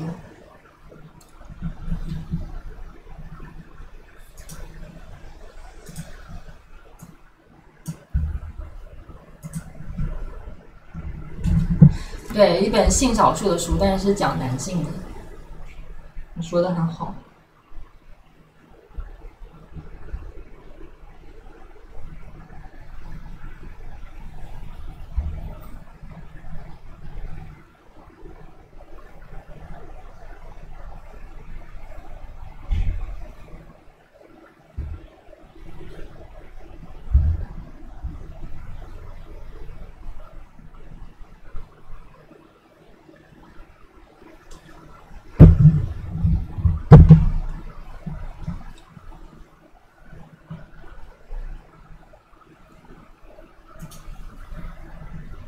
哎呀，不一定写得出来，主要写不出来，写几行，还有这也不是没写几行，老觉得自己还有问题没有想明白，就不愿意写。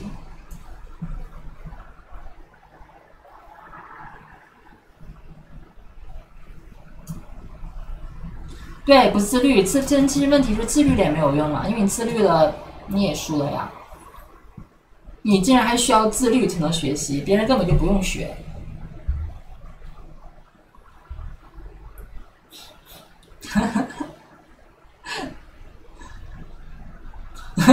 好惨！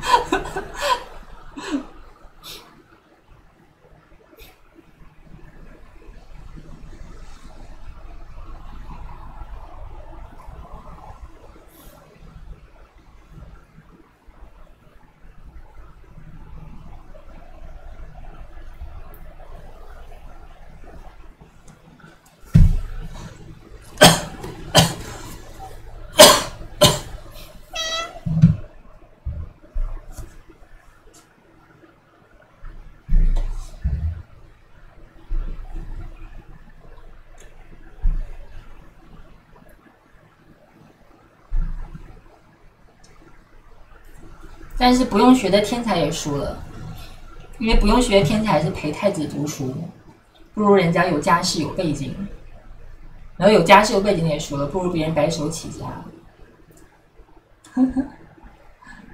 不如以龙马斯克。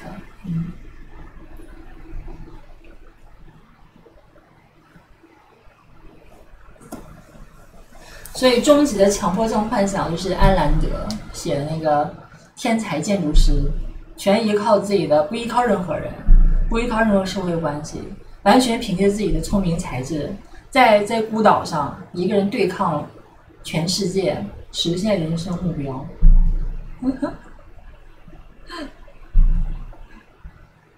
你们马斯克又觉得他不是金正恩呀？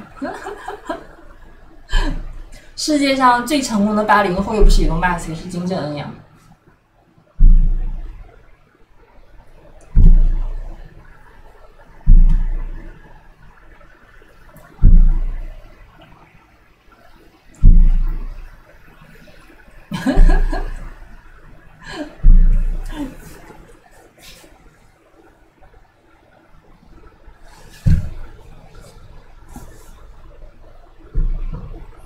所以男性是关于这种失败的，但是女性就是这个失败本身，女性就没有这个差异，没有这个差距。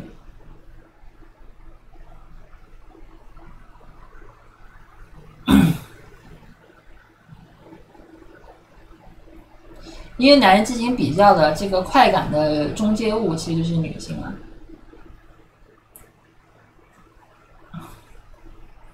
是依靠这种超越性。行了，这个本体上的东西你们听不懂就再说吧，因为这个比较难。其实课那么几十本书，其实在讲这个问题。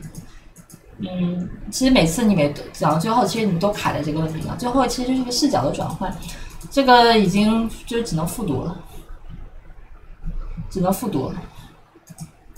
经典波伏娃当然不是啊，那胡说八道什么？波伏娃讲的东西跟我以上讲的完全没有任何关系。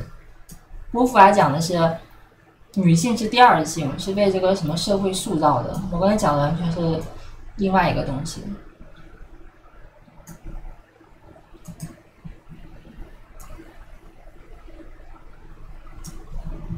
而且这里所谓的女性，并不是指这个，其实就是把 deal 是多样性的多样性嘛，就女性就是那个 plus。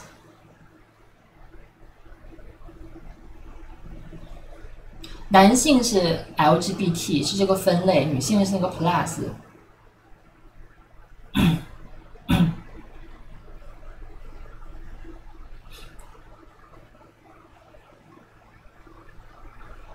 社会塑造不是男性吗？是男性，但是男性是主导的，男性是主动的，女性是被动的。哎，行了，这个以后再讲吧。就是男性是个分类，女性是个加倍，就差不多这个意思。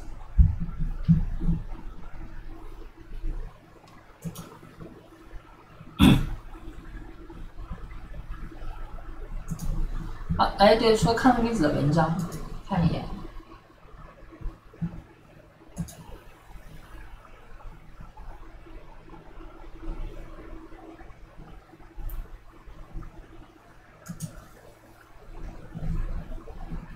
啊，明儿讲吧，太长了，明儿读吧，太长，明儿再读。下班。